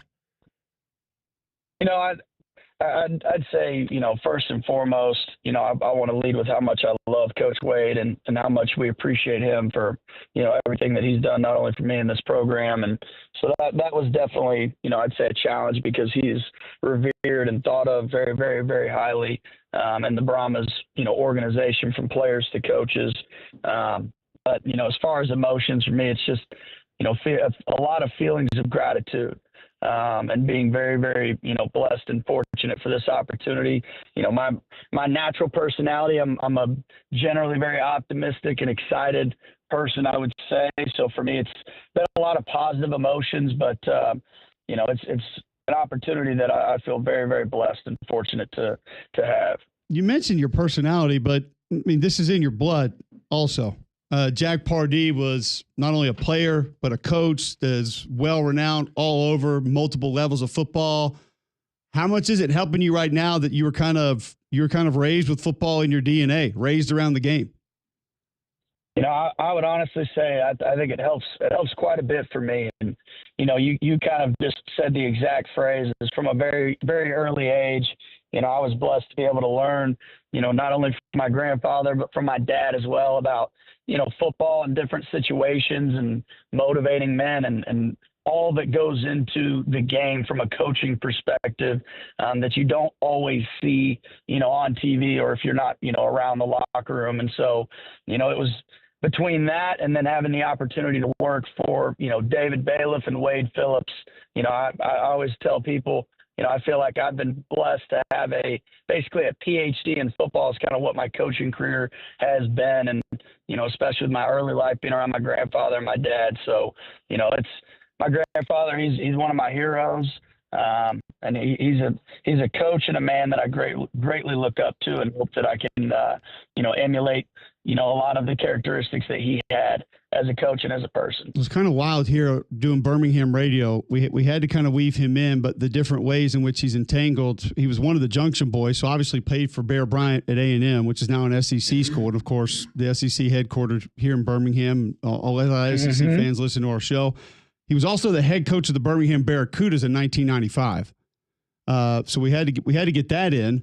But then you throw that in because he lost the 1974 World Bowl by 1 point to the Birmingham Americans as head coach of the Florida Blazers. So there are a lot of ties here to Birmingham for your grandfather. So of course we had to find a way to get that one in, Peyton. Absolutely, and I was honestly, right when you were asking that previous question, I was strongly considering bringing up the Birmingham Barracudas because that was, that's one of those franchises that a lot of people, kind of slips through the cracks. But no, we had a lot of really, really good memories. My family overall, with that 2-year stretch in Birmingham, and there's a lot of good football coming out of the state of Alabama. I promise you that. There certainly is, and I know that this is still a long way to go to the end of the season, but you, according to Cole and according to how you guys played, clearly adjusted the way you played, adjust the way you practiced. How have you kind of adjusted the preparation for your team to kind of grow from where they're at right now? The big thing that I emphasize with the guys is, especially in the position that we were in, and, like every team, we still have a lot of stuff we can improve on and continue to get better at. But, from a preparation standpoint, my emphasis with our team was the only thing that matters is as individuals, we each day, whether it be in meetings or in practice, we try to get better on whatever our 1/11th is in regards to, the offense, defense, and special teams. And if we're all focusing on improving as individuals, that's going to help, the mistakes reduce. It's going to help us play better as a team.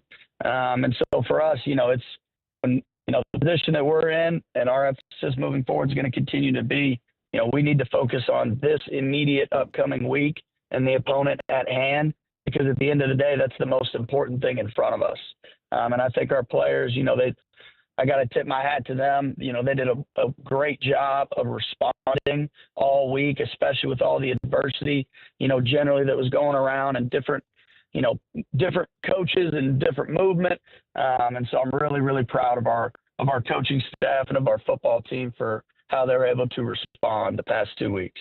So have you been able to divvy up some of these responsibilities yet? Like I think about things like the Super Challenge. I mean, that's not – I mean, I had a back and forth with Coach Beck this past week. I mean, he's agonizing over whether or not to throw that thing, trying to talk to as many different guys. I mean, hell, he didn't know which defensive lineman he wanted to attempt to call holding on for the other team.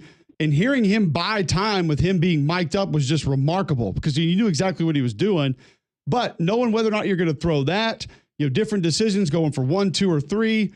Who have you been leaning on, and who have you tried to help you divvy up some of these responsibilities to make managing the actual game a little bit more simple? I think that's where I kind of always go back to having a great coaching staff around you, with the staff that we have as well versed with general football knowledge as they are. That's been a tremendous aid. And kind of using the Super Challenge as an example, my philosophy on that has been, and kind of you saw in our game a little bit, is I'm a little bit more reserved to throw that in the first half. And it's ironic you brought it up because I was actually watching the Arlington game as you were having that conversation with Coach Beck, and I thought that was really, really neat for the fans to be able to listen in on what that process is like, because you're exactly right.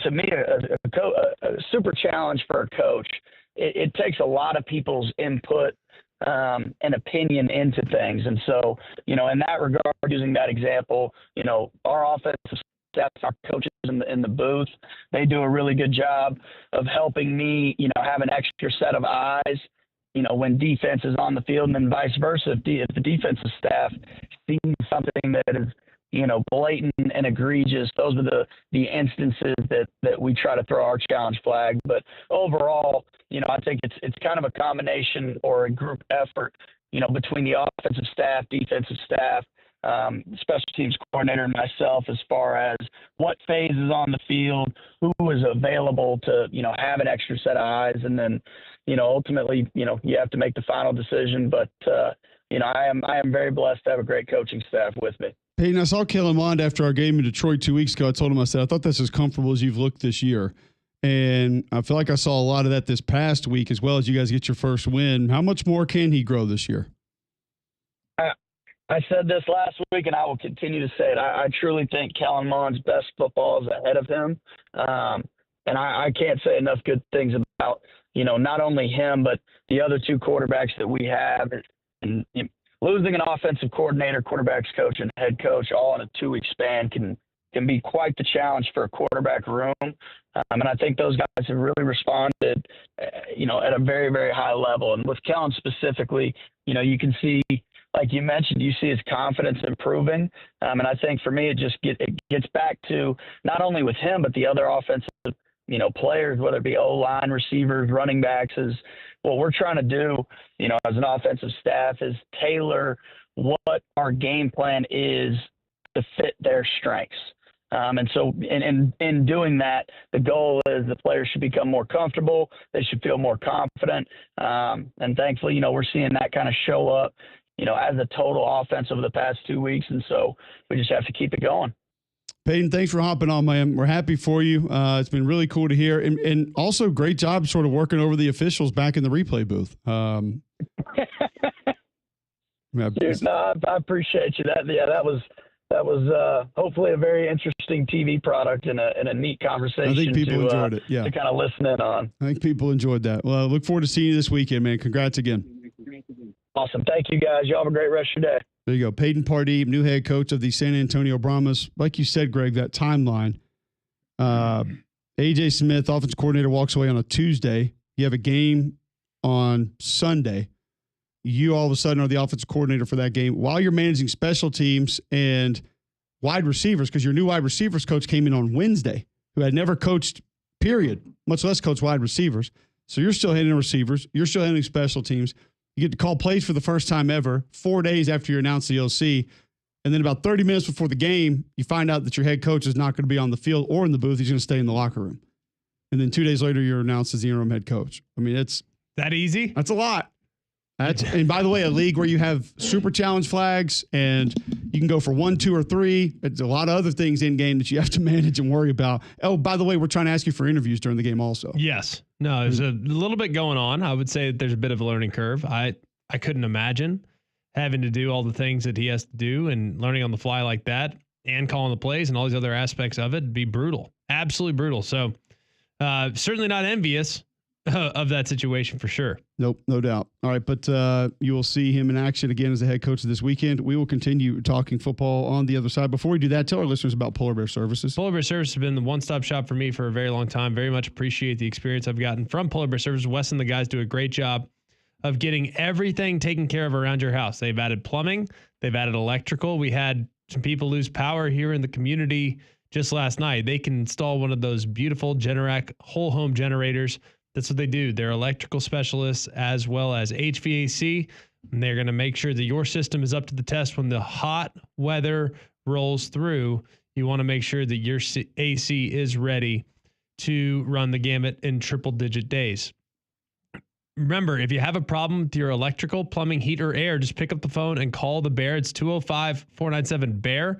That's 497-BEAR. All right, when we come back, more on the transfer portal and certain players heading different places, our expectations right after this on Mac and Cube in the morning.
Still have Mike Tannenbaum, former general manager of the Jets, who drafted Greg McElroy, coming up in the 9 o'clock hour.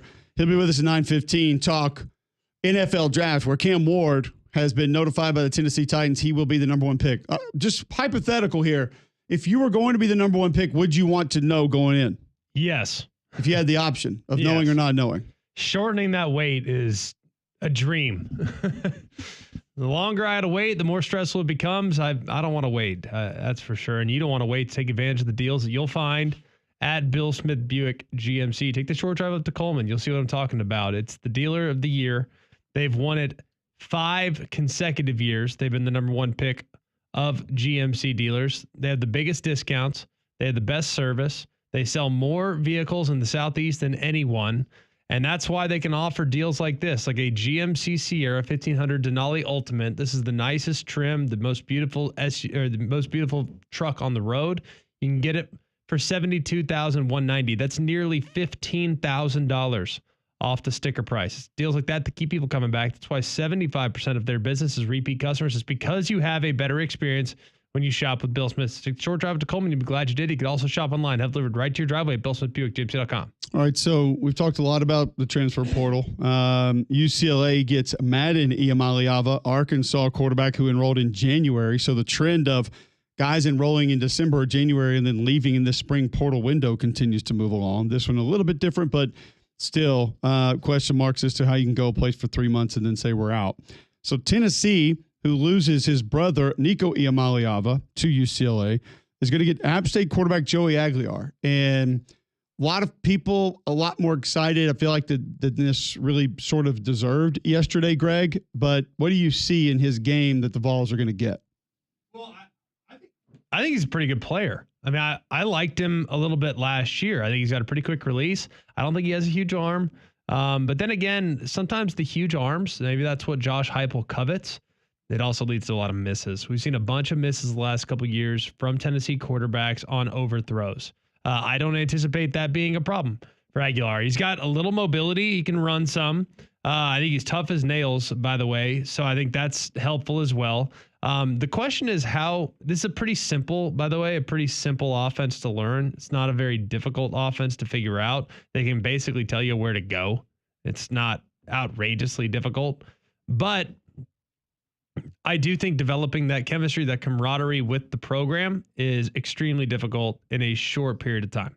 Like we've seen guys struggle. By the time you get on campus in May, a lot of guys have already kind of picked where they want to go, who they want to go with. And I know Tennessee is kind of left in a unique situation with 2 young quarterbacks and having their starter leave them at the altar. This is a pretty good fallback option. A guy that can at least bridge the gap to whether it's Merklinger or McIntyre, whoever ends up being the long-term solution at quarterback. I think Aguilar is probably their guy day one, but he better play well because the young guys will be brought along quickly if he doesn't. It's you go look at his numbers at App State, 2 years, 3,757 yards, 33 touchdowns, 10 picks. And you go this past year, 3,003 yards, 23 touchdowns, 14 picks. So the turnovers, something that you look at, Greg, and say, that's got to change. That has to be different if you're going to be starting quarterback for Tennessee. Yes, but then again, it was a little bit of a gunslinger mentality at this last place at App State. That's kind of what they did. He had to take some risks with the football. I think at Tennessee might not have to be as aggressive, but I'm pretty optimistic about how this could kind of factor in. He's big, he can move, he's played before, but the catastrophic moments are something that you do have to deal with. Now, 2 years ago, it wasn't as much of a problem, but last year was a pretty significant issue. So I think that's the trick. I mean, if you can just kind of coach that out of him a little bit and put him in good spots where he's not having to scan the whole field, you're in good shape. If that's not the case, you're in trouble. Might not be in good shape with the weather here in Alabama. It can be unpredictable. That's why you need the reliability of a Trane, voted America's most trusted HVAC brand. Right now, you can receive up to a 10-year warranty on parts and labor on select Trane home comfort systems. Find out more at Trane.com. It's hard to stop a train. I will say this, to go get a guy that has back-to-back 3,000-yard passing seasons, back-to-back 20-plus touchdown seasons, when you lost Nico Iamaleava, should give you some relief. The fact that you're able to even bring him in to compete or start or be the backup or just be on your roster with that kind of experience That's a massive get in of itself for Tennessee. I mean, he's played in 25 college football games. That's Huge. big. Not a lot of teams at this point in time. Granted. Yeah, not a lot of teams at this point in time will be able to get a guy like that. That is massive. That is a really big deal. And I think it's a good coup for Tennessee because I don't think it's good for anybody for them to thrust those young guys in the lineup before they're ready. Like, if there's one thing that we've learned, take the approach of better to be safe than sorry. Take the guy that you know has played, that has taken the hit, that has seen the real bullets fly. If you have expectations of trying to win a lot of games this year, starting a freshman is not good. Can it happen? Sure. Can they win games? Occasionally, but oftentimes it's not going to be great. So having a guy that can bridge that gap will be helpful. And now maybe you can bring those young guys along a little bit at a time over the course of this season. Absolutely. All right. So a lot of quarterback conversation happening on the show today. The number one overall pick will be Cam Ward out of Miami, out of Washington State, out of Incarnate Word. We had some thoughts earlier from different listeners on that. 800-239-9569. You want to share your thoughts there? You can. I think it's the right move. I think it's technically the only move that you have right now if you're the Tennessee Titans, because the players that teams would normally go up for at number one, generational talents, don't really seem to be there. So who else are you going to go after? What else are you going to do? Game Day Men's Health is a place you should go after. If you are lacking sleep, if you lack energy, if you're feeling on edge, Game Day Men's Health wants to help you today. Go to GameDayMen'sHealth.com right now. You can sign up for a free consultation, get a free PSA test, free testosterone test, find out where your baseline health is. And then they have multiple options from peptides to testosterone replacement to weight loss to be able to help you be a better you at GameDayMen'sHealth.com.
We mentioned that Cam Ward will be the number 1 pick. Adam Schefter reported that the Titans have let him know. If we were to go through the first round and continue that conversation along the lines of sort of can't miss prospects, guys that you feel most confident will not let down the franchise that takes them, I want to know who else is going to be on that list for you. We talked to Abdul Carter. We talked Travis Hunter. I mentioned Mason Graham a little bit earlier, Greg. We had Isaiah Hole. Would he fall in that category for you also? He's really good. Yeah. I mean, I think him being a steady, rock solid Braden Fisk type of player for a really long time is highly likely. You think he's going to be as disruptive up there as he was in college? I don't know about as in college, but the thing that I like about him is he has the ability to hold the point. He can be an anchor, but he's got good quickness. I mean, he's got good lateral movement and agility. He can beat you with quickness. I was watching a little bit of him last night, and he just kind of backed that up a little bit more. So I feel he is one of the guys I feel most confident with is going to have a solid NFL career regardless. We mentioned Tyler Warren, Ashton Genty. We're good on those. This is an interesting name that comes up next, and it's Jalen Walker out of Georgia. Where are you confidence-wise on Jalen Walker will not let down the franchise that drafts him, assuming it's going to be in the first round? My only concern would be, is he he's a little bit of a tweener. Is he off the ball? Is he an end of the line scrimmage guy? Is he too much like Isaiah Simmons from a million years ago at Clemson? Like, I know he's more violent. I get that. But he's not really big enough to hold the point on the edge. He's a 3-down he's a 3-down off the ball linebacker, I think, but is his recognition good enough? I know he can rush the passer in 3rd down situations, but I just wonder, is he too much of a tweener? That's the only concern for me. It's like we talked about with Travis Hunter a little bit earlier. I think it's the only question with him really, because you and I have talked to him plenty of times. You get to know him, you hear him speak and hear his mentality and his demeanor. And I mean, his makeup will be one that franchises absolutely love. I mean, he is that guy when it comes to personality.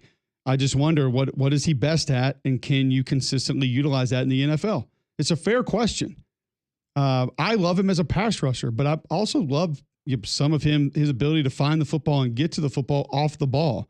Doesn't mean that I think he's going to be Roquan Smith in the NFL, but I think he can help you in both areas. But that's always just a dangerous question, Greg. It's a dangerous thought of, all right, we're going to ask somebody to be B+ at a couple of things. Does that put us at a disadvantage with matchups that we're going to see at different points in time? Well, the other thing, can he cover? Like, if you're going to be off the ball linebacker, like, you got to be able to cover a little bit. I don't know if I've ever seen him do it. Doesn't mean he can. I've seen him drop a couple times, right? You know, do some zone drop stuff every once in a while. But I don't know if I've ever seen him in a situation as an off the ball linebacker where he's having to man up a running back, and that's a tall order. It's not necessarily easy. And if you're gonna be a 3-down off the ball linebacker, that's part of your arsenal. Now, I think on 3rd down, will you move up and probably rush the passer? Probably. But that's my only thing is with him. I think he's a great player. I'd take him on my team in a heartbeat. Great kid. But there is that tweener concern where he's a little bit positionless, and that's not ideal. No, it is not. It can work against you. We'll continue to move down the list of just sort of best prospects available. Armand Membu, offensive tackle out of Missouri. I think I have shared my thoughts throughout the course of the football season last year and the year before. I'm a big fan. I think he's a very safe pick. There are some things about him in pass pro that concern me a little bit, but the road grader aspect of it makes up for some of that. Where are you on the Missouri tackle? I mean, I'm not going to tell you how to evaluate offensive linemen. Thank you. I think right tackle's fine. I mean, it would not be a huge position of priority for me. To me, left tackle is always going to be your bread and butter, followed closely by center. I think center now has become very important to take some of the weight off the quarterback. And right tackle, I think if you can find a good road grader, it's great. I wouldn't overdraft him, but if you think he's the best guy, then I'm all for him going to the first round. And if that's your need at that time, and it's, I think obviously that helps it become a little bit more draftable a little bit earlier. If that's somebody that you know you got to go get and somebody that can fill a void right away. Mykel Williams out of Georgia. I'm surprised that he's in some people's top 10 overall prospects. I do understand the size plus ability aspect of it, that equation gives you a very good grade. But the productivity, like I heard somebody talking yesterday, I was listening to some different draft things, and they were talking about, they were actually talking about the kid from Army coming into Georgia, Mendoza, and what he's going to be able to do. And they threw out production, like you're losing all this production with this guy, McElroy Williams. I was like, well, hold on, wait a second. There wasn't production there, really. I mean, got to the quarterback some, but he wasn't super productive. That's the big knock with me on Williams, Greg, is he disappears for very lengthy stretches of time on film. Well, not only does he disappear, I mean, there are games, weeks where it's like, where is he? Is he playing? And it's not always like game plan specific. Like sometimes I can justify a guy disappearing if it's game plan specific. Like, all right, I got him doing this week. Like we kind of like him here this week. Like they're clearly, shaving the protection his direction. Let's do this with him. He can be a decoy, if you will, and make everyone else better. But it just not only, he disappears for an extended period of time. And it's disappointing because when you stand next to him and you see like 6'5", 6'6", maybe 280, and then you see how he is able to move at times on film, you're like, man, you should be wrecking shop every day. Like literally just terrorizing people on a regular basis.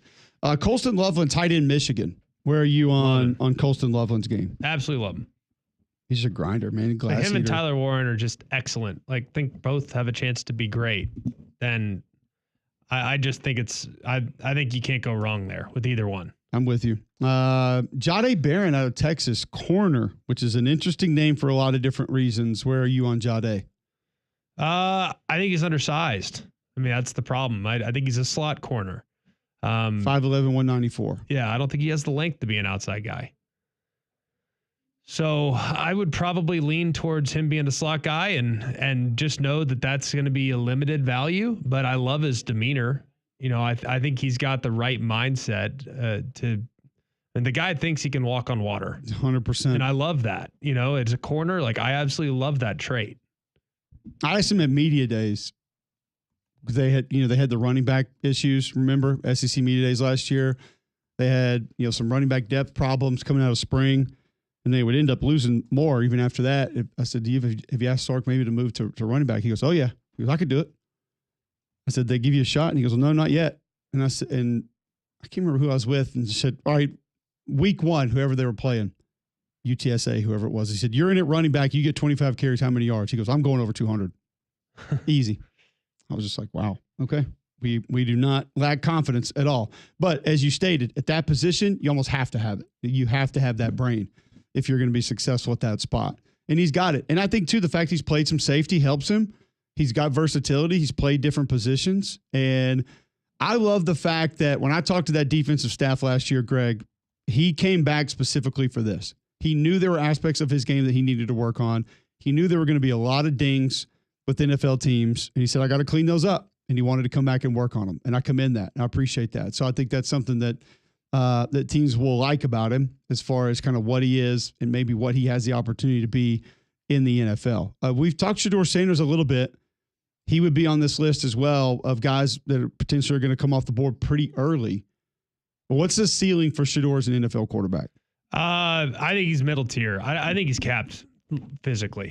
I don't see a whole lot in his game that isn't like a Kirk Cousins. People look at me like that's crazy. Like Kirk Cousins has been a good player for a long time. I think Shedeur could be that, but Kirk Cousins is never going to be a top tier guy. Like he can be a good player. Why not? He can be an Andy Dalton and have a great career. But is it just physical ability that holds him back? 100%. Like he's limited. Like Jose Altuve is never going to be the best player in baseball. Drew Brees was limited. The Drew Brees was in a system. Okay. But I'm saying there have been guys really that limited. Well, there have been guys that have been somewhat physically limited that have been really good NFL quarterbacks. Yeah, and some guys throw it 70 times a game. Drew Brees didn't hand the ball off.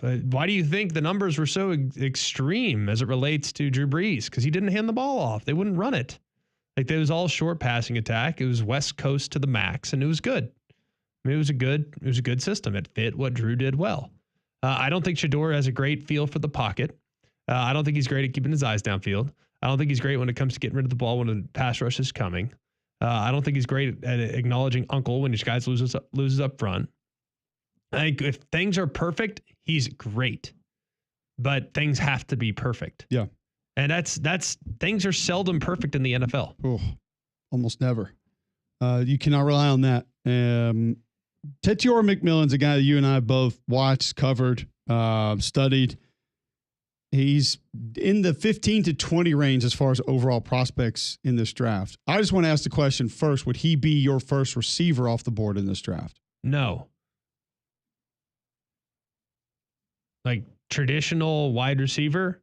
If your need is at wide receiver, who would you draft ahead of him? Matthew Golden, Jaden Higgins, Emeka Egbuka, Trey Harris, Luther Burden, Jalen Noel, Isaiah Bond, Jack Besh? Yeah. Who are you drafting ahead of him? I think if you use the age old like explosive playmaker, Travis Hunter. You said he's too small.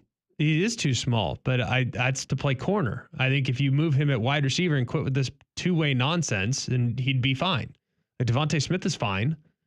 He said he'll quit football before he'll not play. I would be willing to bet he wouldn't. I would take that chance. He doesn't need $25 million guaranteed, Craig.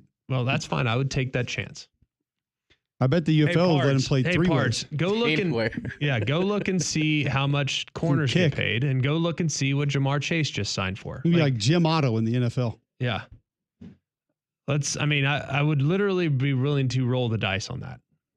I'd take him at wide receiver. I think he's a great wide receiver. I think he's got great juice. He's got great separation ability. He's got outstanding ball skills. He tracks the ball really, really well. And I would have to be a little creative with him because I do think he's slight, but I can live with that. Like I'll create some bunches and stacks to create problems for the opposing defense. But you get the ball in his hands, he's a problem. What's the holdup on T-Mac for you? Overall, just size. Guys that big don't he's usually. Huge. He's not twitchy.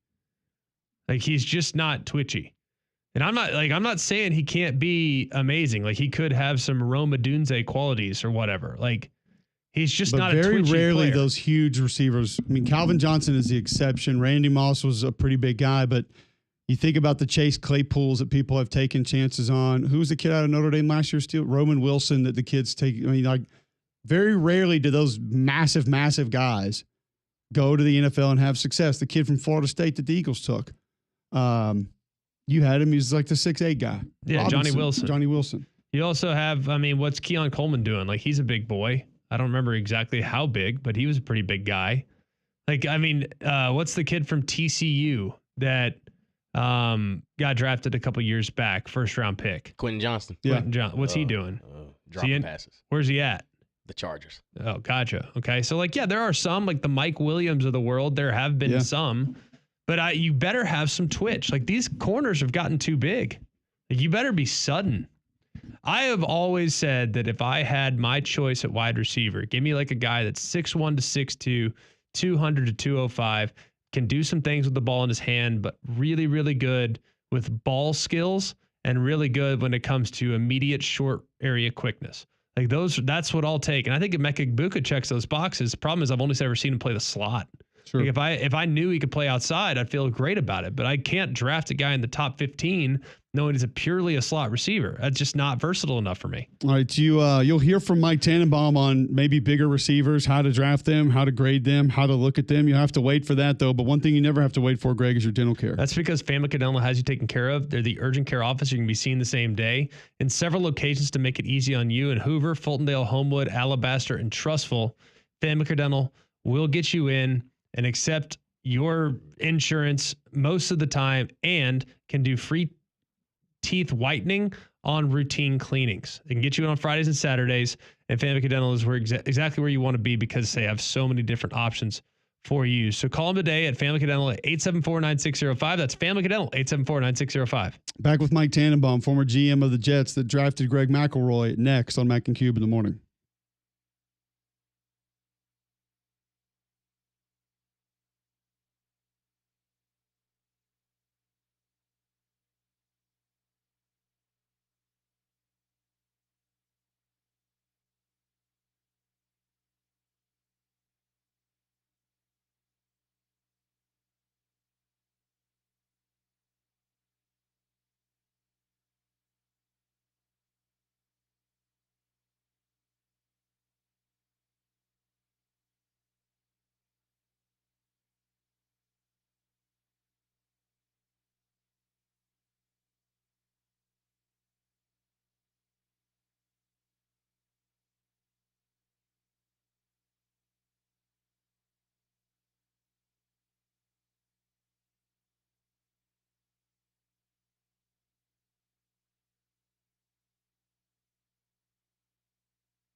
All right, welcome back in. McElroy and Cubelic in the morning, Tuesday, April 22nd, 9:19, right here on Jocks 94.5. Before we get to Mike Tannenbaum, Greg, tell them about our friends at Bromberg's.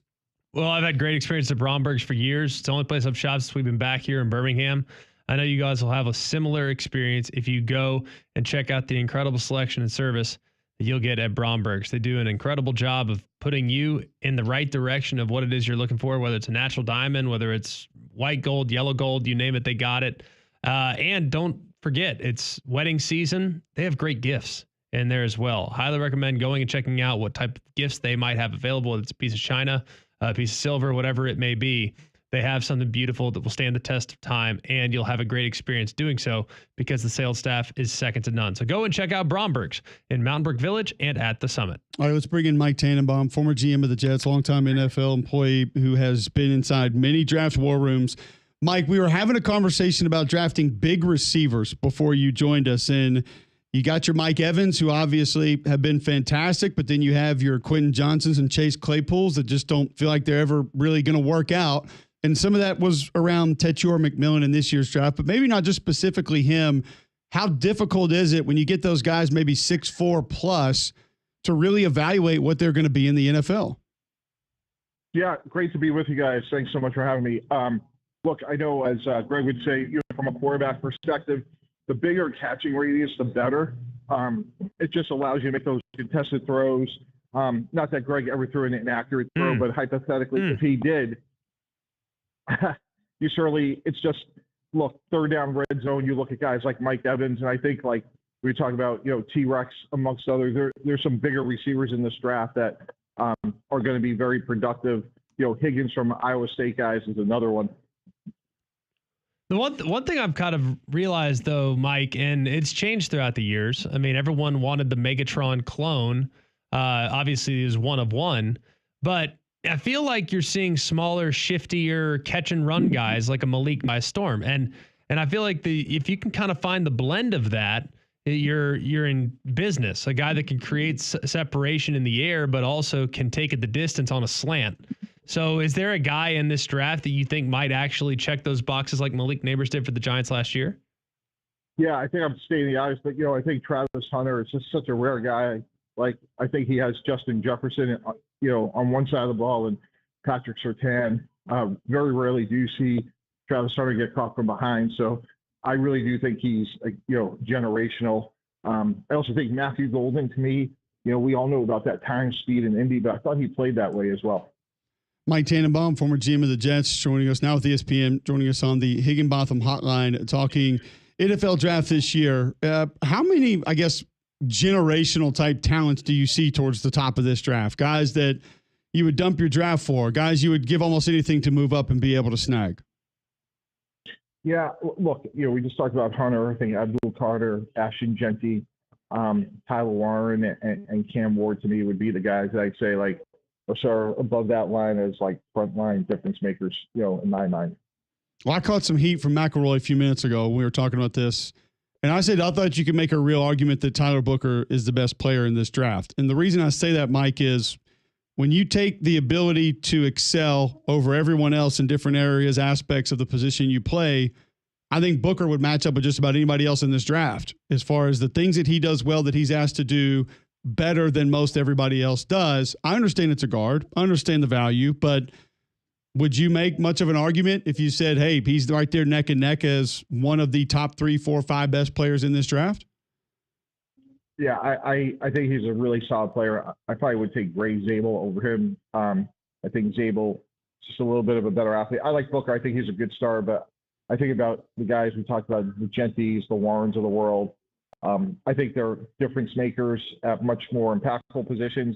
I think Booker's rock solid. You look at a team like the Eagles, who have had a really sturdy pocket with bigger guys, and I think Booker fits that mold. And whoever gets him is getting a good player. I'm not sure he's great, however.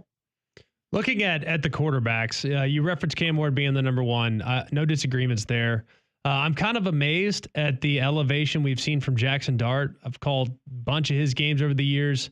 There have been some great moments. There have been some moments where I'm left wanting more. LSU game from last year comes to mind where he just played so late on about 5 different throws and it led to picks and errant passes. what's the deal with Jackson Dart? And beyond him, who are some of the guys you're keeping your eyes on? Yeah, Greg, I like Jackson Dart. I think sometimes you'll say, oh, well, he plays in Lane's offense, but he got the ball down the field, led the nation yards per attempt. And one of the things you look at, in my mind, with quarterbacks, guys, is from the waist down. And I think he's a thicker guy. Like, from the waist down, reminds me a little bit of Jalen Hurts. Now, maybe not that big, not that strong, but can certainly get there. So I think he goes somewhere, call it 15 to 32. I think he has a chance to be a good starter.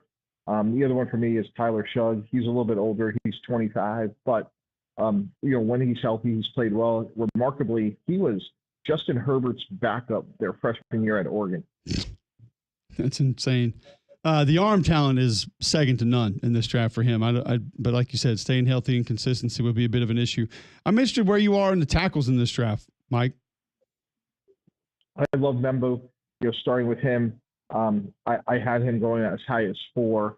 I like his length. He had a great offseason. He's only playing on the right side, but I'd move him to left. I do like Will Campbell. I think the whole autopsy of arm length is a little bit overdone. The guy played left tackle in the SEC, played it productively, had maybe a little bit too many penalties. I think you could overcome that. And then you get into the guys like Kelvin Banks. I think he comes in. I think he's a starter. The guys from Ohio State, Simmons and Jackson, I think are both really good. And then Connolly at Oregon, I think, is also a day one starter. Is there a position that you think is really, really good in this draft, Mike? Because we look at the running backs, and I love them. I think you can find value all over the board with running backs. It's just how much do you value a running back? And has the opinion of that position changed with what happened last year with Saquon and the Eagles? Yeah, I think so. And certainly with, like you look at McCaffrey, what he's done in San Francisco when he's been healthy, Josh Jacobs, I think there is a little bit of a renaissance there. The other one is tight end, like Tyler Warren, Colston Loveland, I think on the first round. And then you look at Mason Taylor, Arroyo from Miami. I think there's unusually high number of good tight ends in this draft. In fact, we were talking about, could we get 2 tight ends drafted before the first wide receiver? Oh, okay. Well, it's not near as deep of a receiver draft as it has been in years past. Kind of like what you said, there would be some, I guess, questions around Travis Hunter both ways, which way the team wants to go. And then if you did have an issue with the length or twitch of Tetior McMillan, it seems, and then you get like a guy like Trey Harris, injury history. That's a little bit of a concern there. So it feels like these receivers that could come off early have a little bit more concern maybe than we've had the last 4 or 5 years. Would you agree? Yeah, I think that's fair. And I think this will be a very temporary dip because just the way college football is going with 3 and 4 receiver sets, they're going to keep putting out good players. And there's still some very good receivers like a Jack Best from TCU. I think a little bit under the radar. So there are still good receivers, probably not as many as in years past. Mike, why does Luther Burden not being mentioned as a top, say, 15, top 10 pick? It's a good question. A little bit down this past year. Brady Cook was good, not great. I do like his flexibility. I think you can put him in the slot. I think he's very good run after the catch. He's probably, in a different offense, maybe a top 20 pick, but I think he'll still come in and be productive at the next level.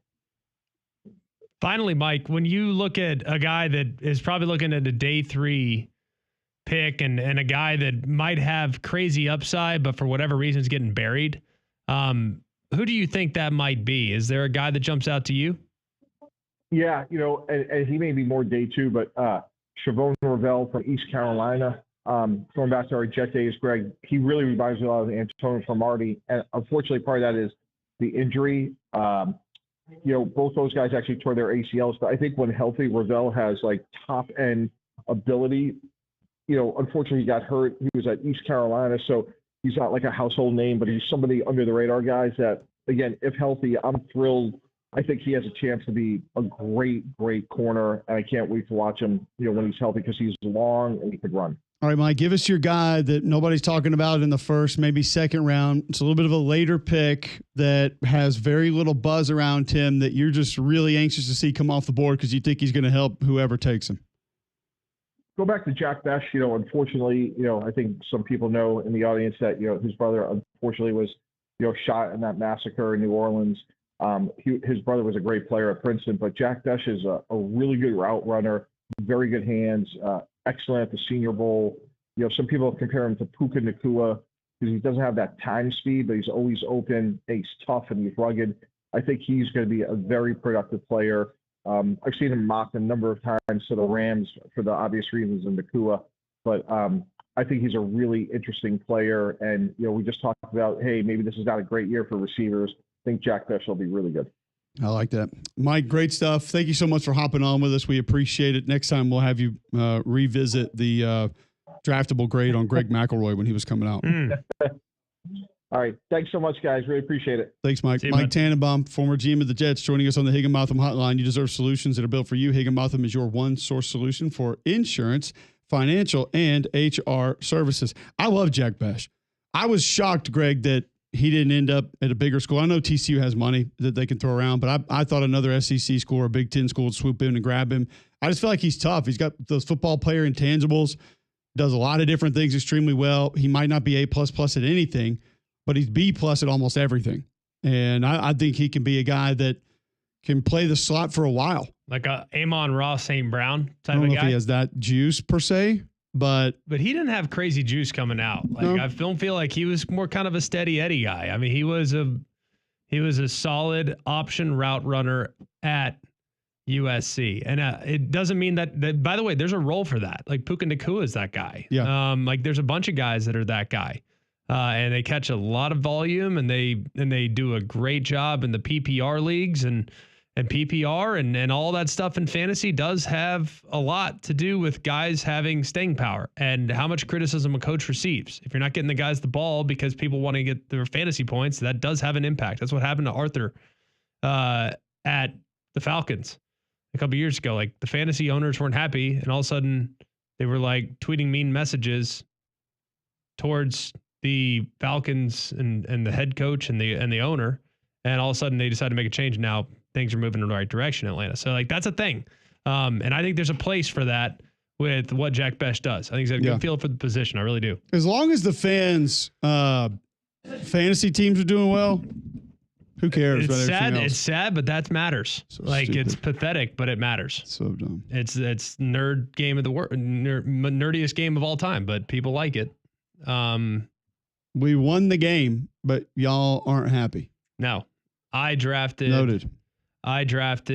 Kyle Pitts in the 4th round, and he has 13 targets through 6 weeks. That would be frustrating. I mean, it's like Arthur Smith doesn't know how to coach. He's like a 500 coach with a 500 record. And But you're 11-2, and people are still mad. yes, seriously, you think that doesn't matter? Go look at I Schefter. don't care if it matters. Schefter has said that Arthur Smith's evaluation had something to do with his, quote, misuse of key fantasy players. Don't blame me. Blame the game. It's the dumbest thing I've heard on this show in a long time. It's a real thing. It's unfortunate, but it's a real thing. Crocker Moving Service is a real thing too. Yep. Local company owned by an Iraq War veteran, Eric Crocker. Crocker believes in hiring movers you can trust to complete full background checks and run drug tests on every single employee. These are good guys, and you can trust them in your home. Whether your whole home packed up move, your company headquarters moved across country, or you just want them to come rearrange your living room, these guys got you covered. They also do deliveries for furniture that you purchased need to get to your home. So call or visit them online today for a free quote. The website is crockermovingservices.com. That's crockermovingservices.com. Support your veterans by choosing Crocker Moving Services for your next move. All right, continue talking transfer portal, and 2 college football teams have some big news involving geography. I'll tell you what it is next on Mac and Cube in the morning.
All right, welcome back in. McElroy and Cubelic in the morning, Tuesday, April 22nd. Jocks at 94.5. I want to continue rolling through some of those first-round picks. A guy like Luther Burden that we heard Mike Tannenbaum, basically, Greg, say he doesn't understand why more people aren't talking about him coming off the board a little bit earlier. Remind me, did he have an injury this year? Was it ankle? Like, he was not at 100% this year. I don't recall if there was an injury with Luther Bird. He played in 12 games. I'm not saying he missed time. I'm just saying I feel like he wasn't at 100% this year. I just can't remember off the top. No, of my head. I think I remember there being a little something that was sort of nagging him, but I can't recall exactly what it was. How many 100-yard receiving games do you think Luther Burden had this year? 1. I was gonna say 2. It was 1. Oh boy, Boston College.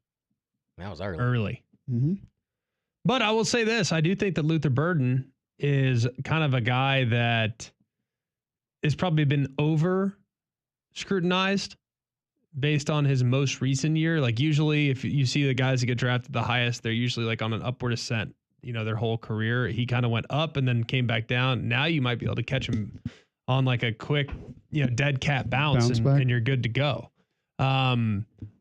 I would take Luther Burden on my team for sure. I just feel like when you were having that Malik Neighbors discussion, he physically kind of is close to that category. I don't disagree. I think they're built similarly. I don't think he's quite as quick as Malik and out of the breaks. I'm not sure he is, but he's got some catch and run. Like I think that's where the league is going, or at least it's been going in that direction. Like the guys get drafted high are the catch and run guys, the volume slot guys. Can take a quick out, tight turn, and he's out the gate. Slot fade, guys that can kind of time the ball in the air. Like those are the guys that right now have great draftable potential. And I think Justin Jefferson and others have kind of led to that. Now, Jamar Chase is not a crazy burner, but he's got ridiculous ball skills. Yeah. So if you can find that guy, I'll tell you the guy who I think reminds me a little bit of Jamar Chase, as strange as this may sound, and granted, this past year is not the best example of that, but I think Trey Harris has some Jamar Chase qualities. Like I do. I think he's big. I think he's got some strength. Do you not feel like he's a little bit of a lumberer? He is, but he's not as smooth as Jamar Chase. Like nobody is. But the way he times the ball in the air is pretty remarkable. He can go attack the football. There's no doubt. Number one, availability. Is he going to play? And then number two, I just wonder, like you mentioned, twitch, quickness, in and out of certain things. I don't see a lot of that with him. Now, if you're just talking ball in the air, one-on-one, can he go get it? Absolutely. And then can he break a tackle to continue that play? Yes, he can. But I wouldn't expect a ton of separation with him. Not at the next level. Because he doesn't jump off to me that way. The prices at Royal do, though. If you're shopping for a new ride, Spring Savings Event is on at Royal Automotive. My friends at Royal want to help you experience how car buying should be. 4 Royal-owned dealerships, 1 location. The selection and savings unmatched. Get up to $10,250 off select 2025 GMC Sierra models. Volkswagen deal days on.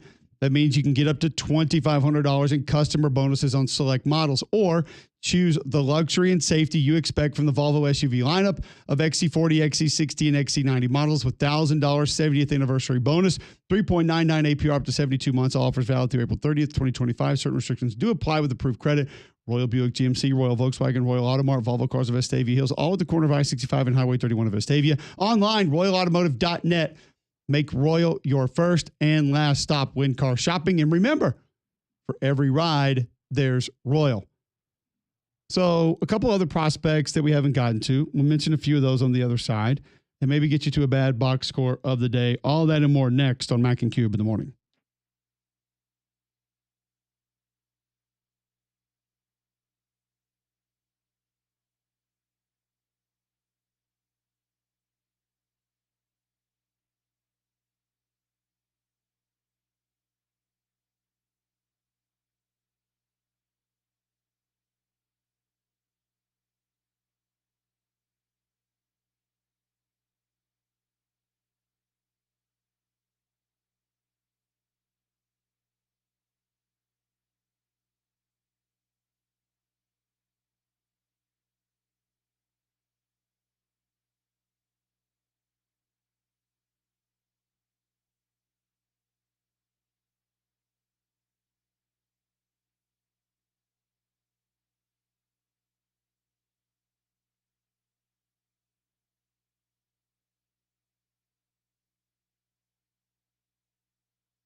All right, welcome back in. McElroy and Cubelic in the morning. Glad you're with us. Talking NFL draft prospects, who we really like, who we would sort of bet the house on. Maybe not to be the best player ever at their position, but just that they are not going to let that franchise down. Guys are potentially going to come off in the first round. And one place that always gives you first round products is your CBD store. If you need a better night's sleep, if you need to curb the appetite, the Trim by SunMed on the shelves now at your CBD store, largest brick and mortar CBD retail in the world. Arthritis, anxiety for you or your pet, gut health, skin care, hair products, they're all there at your CBD store. First company to have USDA certified organic oil supplements. We have a dog that struggles to get around in our house, getting old, but she gets those treats from your CBD store and finds her way up and down the stairs a little bit better than when she's not taking those. So go check out one of their 3 locations today. Highway 280 by Bailey Brothers, 150 by the Cage in Cleveland, and Trustful just off 459.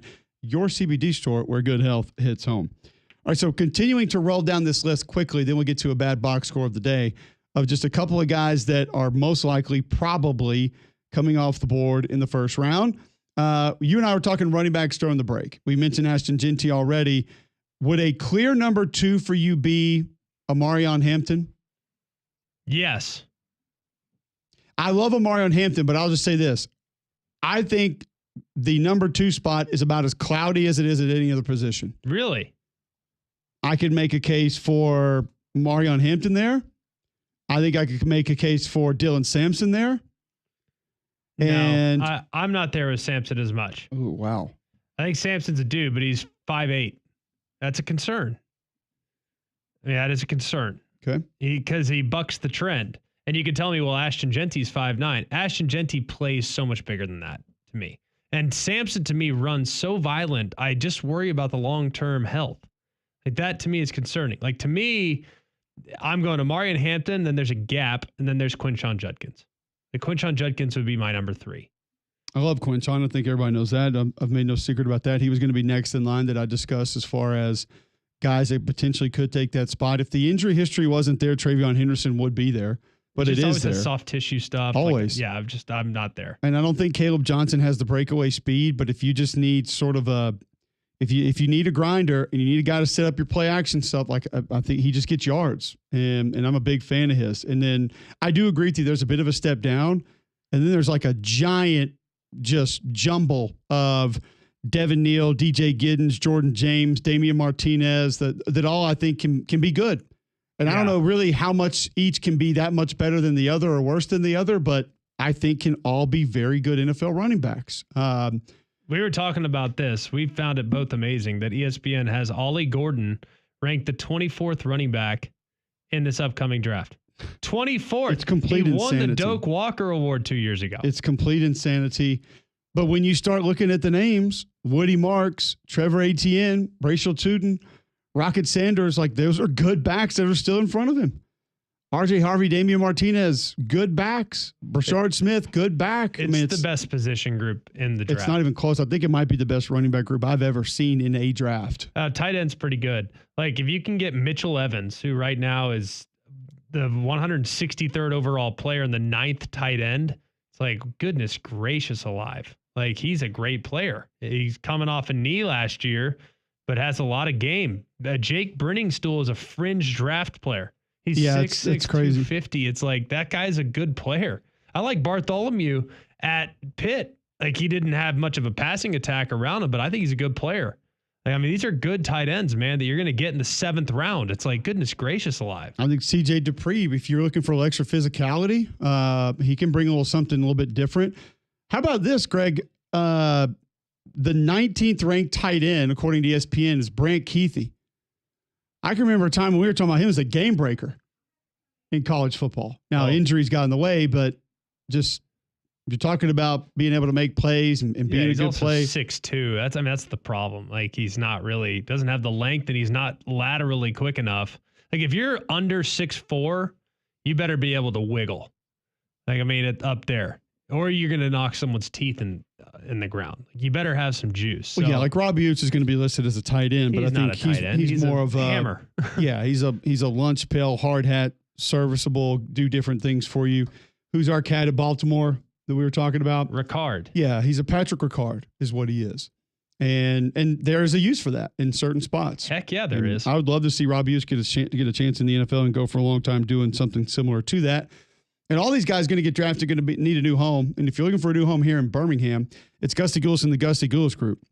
Served more than 3,000 home buyers and sellers in the greater Birmingham area. Go to your phone right now and go to GustyGoulisGroup.com, brokered by eXp Realty. You'll see a button at the top of the page. Smash that button. Very little information. Find out your home's value. Gusty knows what's coming available. He's going to know how to get the most for your house as well. He invests in all the technology, the latest tools, over 850 5-star Google reviews when you search Gusty Goulis Group. Call 205-542-1996 today or go to GustyGoulisGroup.com and start packing. I'll tell you another position group that's excellent is corner. I think it's a good corner class. I really like them. You have the obvious, Travis Hunter, Jahdae Barron, Will Johnson, those guys. Maxwell Hairston at Kentucky is also in the mix. But I'll tell you a couple guys I love, like Benjamin Morrison, Notre Dame. I love that kid. A really good player. Like he doesn't have the length that you might prefer, but he's shut down. I mean, completely shut down Marvin Harrison 2 years ago as a true sophomore. Like that's a pretty good spot to be in. The other guy I love is Quincy Riley. Now he's only 5'11". He's from Louisville. Has had a couple injury issues from time to time. That guy, if you need a cover guy, just a flat out cover guy, he can lock people down. Right now, I mean, they're saying 84 is his overall rank. Now that's a fringe day 2 pick. Like if I can get him in the 3rd round, like I'll roll the dice there all day long, even if I just have to play him in the slot. So I really like the corner class.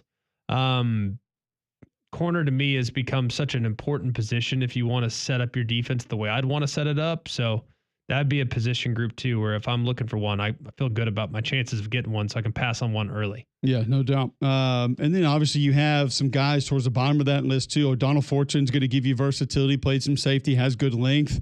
Denzel Burke out of Ohio State's going to be in that group. Kobe Bryant out of Kansas has played a ton of football. A guy that gives you some potential there. Trey Amos was great at Ole Miss, obviously. Played at Louisiana, Alabama. So he's played against high-level competition. Like you said, it's a deep class at corner. What position concerns you the most as far as just depth in this year's draft? Like the worst position? From a depth perspective, yes. Quarterback. I hate saying worst because that means it sounds like the players aren't good. There are some good players, but you think after 4 or 5, it's a major drop? I think after 1, there's a drop. Like I think Cam Ward, and then there's a pretty big drop to me from Cam Ward to Shador. And honestly, like I don't feel great about Jackson. I know you love Jackson Star. I don't feel great about him, like as a franchise guy. Like Tyler Shuck's going to wow some people though. But he's amazingly skilled, but can he stay upright? Like availability is the most important ability. Jalen Milroe, like y'all have watched him play. Would y'all want him as your franchise quarterback? No, Dylan Gabriel's not an NFL starter. Dylan Gabriel's not an NFL starter. Quinn Ewers, I don't know if he has enough arm. I do like Will Howard. I think Will Howard's a guy that if you get him in the 3rd, 4th round, you might be able to roll the dice. Could Kyle McCord make a massive leap compared to where some people think he's coming off? No, like I like Will Howard quite a bit more than him. I like Curtis Rourke more than him. Curtis Rourke, the kid from Indiana. And he's not a guy that's, I think, going to wow a bunch of people with his mobility, but I think his size and his accuracy is next level. What's the knock on Kyle McCord? I think he can sometimes get a little bit too locked in. I think he's kind of struggles at times seeing the whole field. If he knows where it's going, he's lights out. But I think in these NFL guys, you're getting off one a lot. I mean, it'd be great if you didn't have to, but you probably are. So that would be my biggest fear with Kyle McCord is just limitations and upside. I don't think he has crazy high upside. Just because he locks on a little bit too much. And I don't think he has a huge arm. Yeah. Which is a problem in the NFL. A couple bad box scores quickly. JUCO baseball. Barton Community College knocked off McPherson's JV 21-2. Johnson County Community College knocked off Baker Community College 23-0. And McCook Community College just snuck past Trinidad State 24-1. 24 runs on 23 hits, did not hit a home run. Just small ball. That's all. Just moving runners over. That's it. And over the plate. Around the bases and over the plate. Bunting for average. 24 times. It's good. Those are your bad box scores of the day. We're back tomorrow. 3-man front coming to you next. Keep it locked all day long right here on Jocks 94.5.